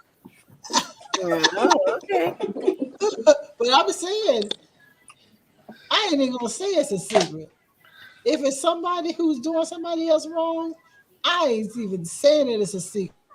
I'm here saying all kinds of stuff. I mean, I will say just like that. Fooling here saying all kinds of stuff. I'm sorry because I have to be that person that stops another person from hurting another, if Yeah. possible. But you also know who you're talking to. If you know the person ain't gonna listen, don't waste your time. Mm-hmm. All righty. Oh well, y'all, but thank y'all for tuning in for the living room.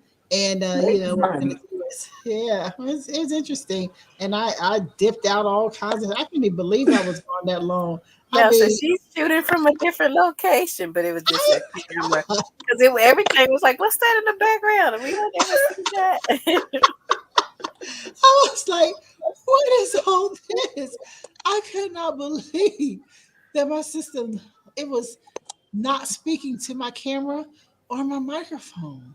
And I couldn't believe it. And I had to do a long reboot. And I got two things on this computer. That's why it took so long for it to come back up. It took forever for the computer to come back up. That lets me know I need to take some stuff off the computer.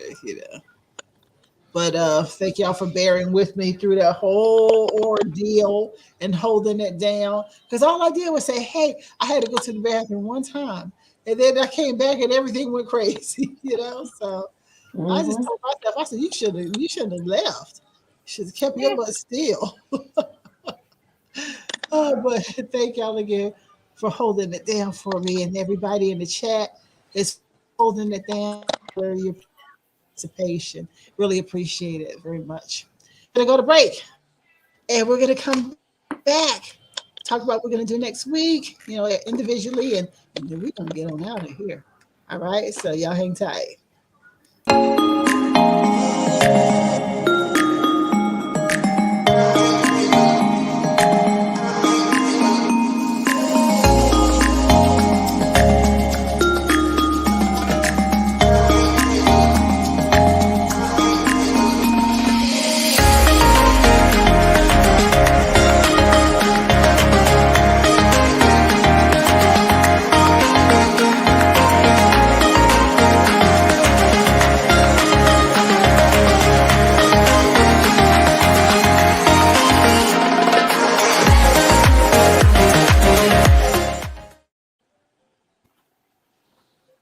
This one.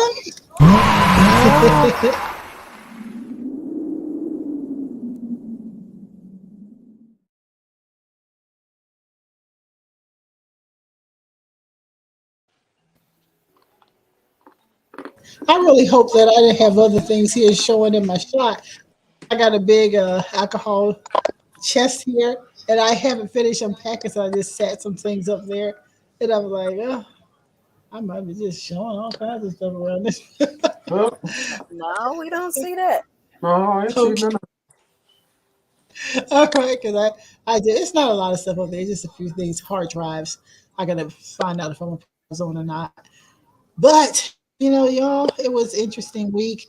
Um, got that holiday weekend coming up next weekend and everything, and so had in the after show and see what y'all want to do. But what do you have coming up for this week? What do you have coming up holidays? Holla at me. Let's see you first, Bridget. You tell us what you're doing coming up. Let me see. So this is the last week of school. So Uh-huh. trying to get them all through this week of school with all the events they got going on at school. I want everybody to come and mommy see my work show and yeah. So I'm gonna be doing that all week. School ends on Okay. Friday, Thursday, Friday, and that's the last day of school is my son's birthday, Jeremiah. Wow. Another birthday. Just ended a birthday with Josiah a couple days ago. Now Jeremiah on the last day of Wow. school. So that, and then Mm-hmm. preparing for summer. So I said that I told him, so you're not staying here. You have to go do something. They're gonna be at the You talking library about my every sister? day. Library, Sunday school, reading club, chess club, something. I gotta get out of my house You like sound like my all niece. summer. So yeah, preparing for summer to begin. Throwing away Wow. clothes. I ain't about to be washing all these Right. clothes all summer. No, throwing away clothes. Summer cleaning. I'm Right. about to start that too. Yeah. Okay. I got you. You like you got a new season coming in. You getting ready for Mm-hmm. I'm about ready for school to start back again. it. Already. I know that's right. Well, Margo, what you got going on? Uh, Relaxation. Ended school on that Friday. Really? Okay, I'm gonna you be too. partying. No, but I just look forward to having this time to just scale back and really assess and see what I could change about myself or what I wish or want to change, especially too around my Right. house. I think that you know, a lot more organization and cleaning and creating my own space in the backyard. I got a portable hammock that's in my shed that I need to pull out and use. I have my Hmm. hats that I need to wear with my special little cups. So that's what I plan on starting to use this summer. And sit back and Right. relax.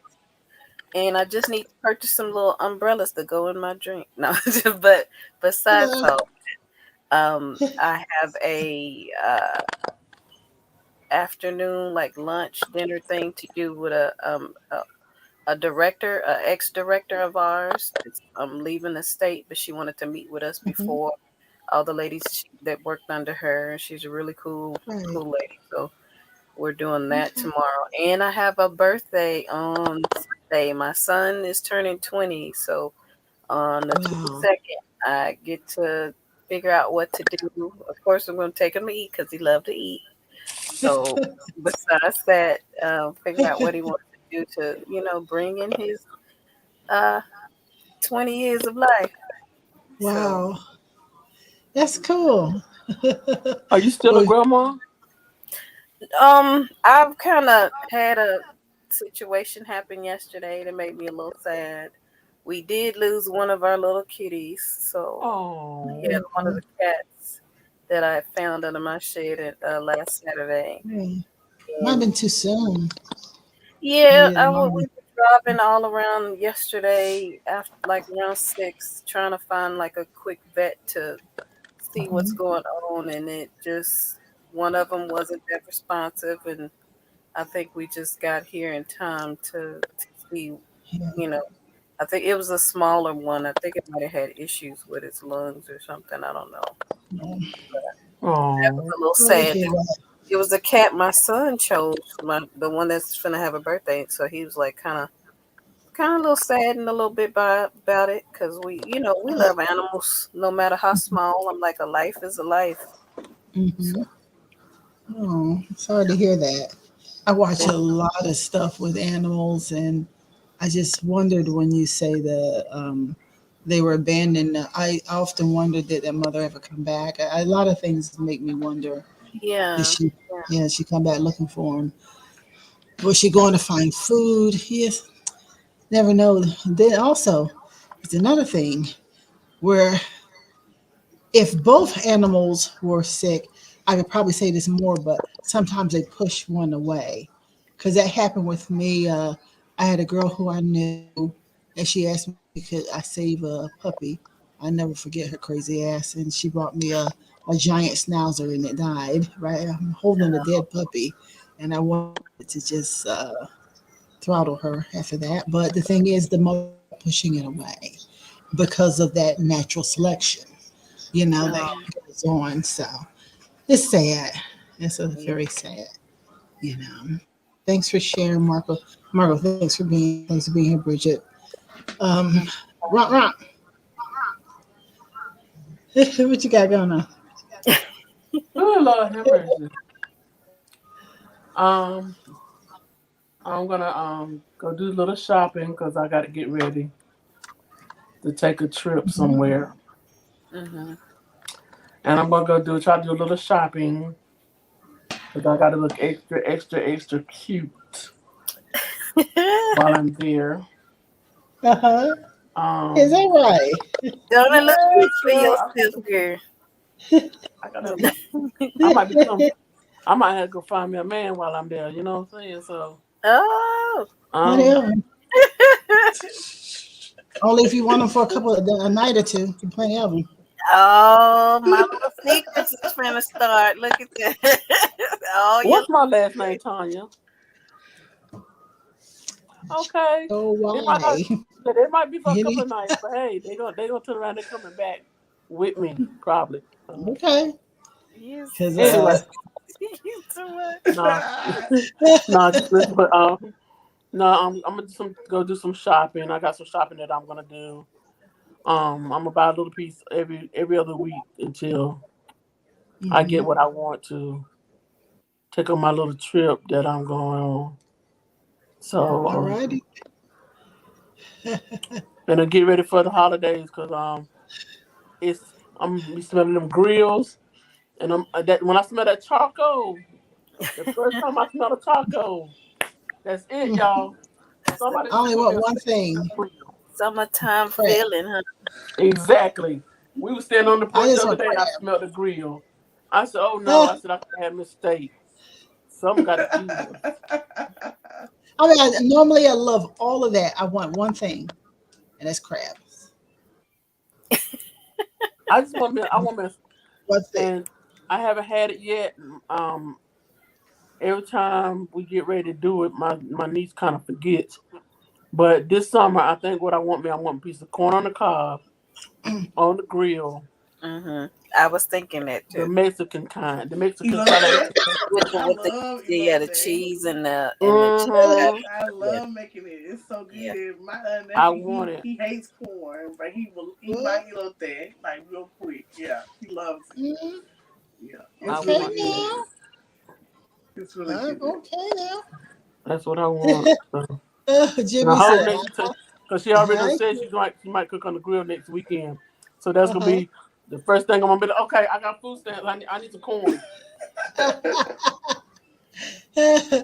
But Jimmy said, "I should watch now." So You know what? that's what Jimmy said. I should watch out now. But we Probably when talking you about talk about buying something cute and picking you up somebody. That's probably Hmm. what it was, right? Well, I'm waiting. I'm waiting. Are you available? Ooh, Jimmy, she uh-oh. already shooting her shot, man. Yes, she is. Y'all Yes, she think you know how to keep a secret? Yeah. is. I know that's right. Well, y'all, for me, I this. I've got to be. There's a lot going on, like a lot, and Mhm. I've got to see how it all shapes up. And it's a wait and see thing. How it all shapes. I'm kind of excited about everything that I see. I don't have any gripes on all of that. I mean, none of that. It's just my personal health, which I'll talk to y'all in the after show. But but all that other stuff is like, that's why I'm like, please, body, come all together, because there's so many cool things happening. Like, because I want to jump in and enjoy it. Right now I can't even walk to the mailbox. Yeah, I'm gonna enjoy something. I'm trying to stay in there, and so I'm excited, about all the things that are coming down the wire for business and my company and everything. It's some real cool Mhm. stuff, but I just want to be able to enjoy it. That's all. Just want to enjoy it. Yeah. Mm. Yeah. So, and then we got a lot coming. And my car's getting ready to go to the shop, y'all. Oh, The okay. Mhm. on the 30th. And oh my God, I can't believe how many weeks I've waited for that diagnostic test. I can't even believe it, but they're that backed up at these dealerships because, as my friend told me, he says, Tanya, they ain't making no money, dealerships selling cars. They making money off the service department. That's why it takes you Mhm. so long to get into the service Mhm. department these days. And I Mhm. couldn't Right. believe how long it's taking. So get ready to do that. My God. So other than that, it's all good. It's all good. And so what? Oh, let me do my social media. I got lost for a moment and forgot what I was doing. Here we go. We hope that you have enjoyed this episode of Art Imitates Live with Tanya Dixon. So be sure to like and subscribe. And also check us out on all of our other social media.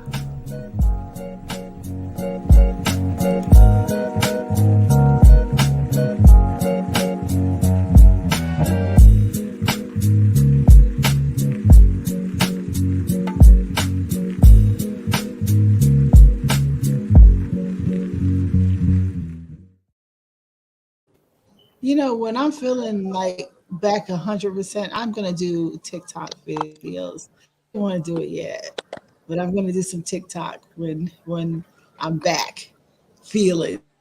So when y'all see the TikTok, I'm back too. Okay, I just right now I'm low key lurking on TikTok right now. I'm watching what everybody else doing right now. You know Ah, what I'm saying? So, but I'll be yeah. ready to do the thing for real, in just a moment.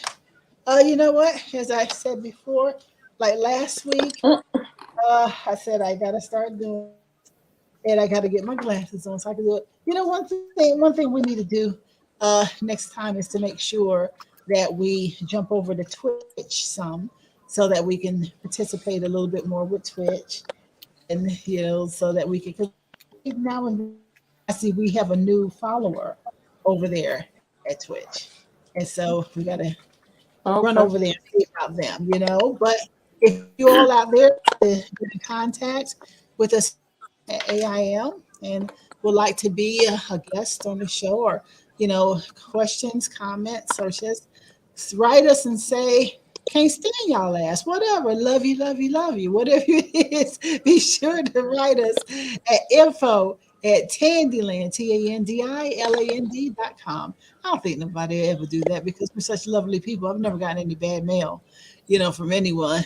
And also, if you rather do Gmail instead of the website, you hit us at no, just now I did this on purpose to put on the screen, and then even put it on the screen. There we go, info@tandyland.com if you want to hit us on the website. And then if you would like to hit us on Gmail, if you're a person who prefers Gmail and you don't want to hit us on the website, just go ahead and hit us at tandygirl, at gmail.com. We would love to hear from you and just write us and just tell us what you think. At some point, I'm saying this right now, but at some point we're going to get so much mail. I expand again and take the company to another level. I'm like, why did I ever say that? But it'll happen soon enough.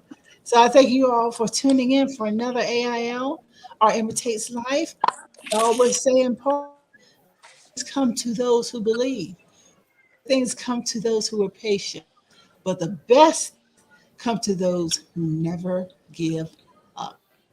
I'm Tanya Dixon, AIL here. And we shall see you next time on Art Imitates Live. All right, y'all. Enjoy your week and all that. Have a beautiful week. We'll see you next time. You too. Good night, ladies.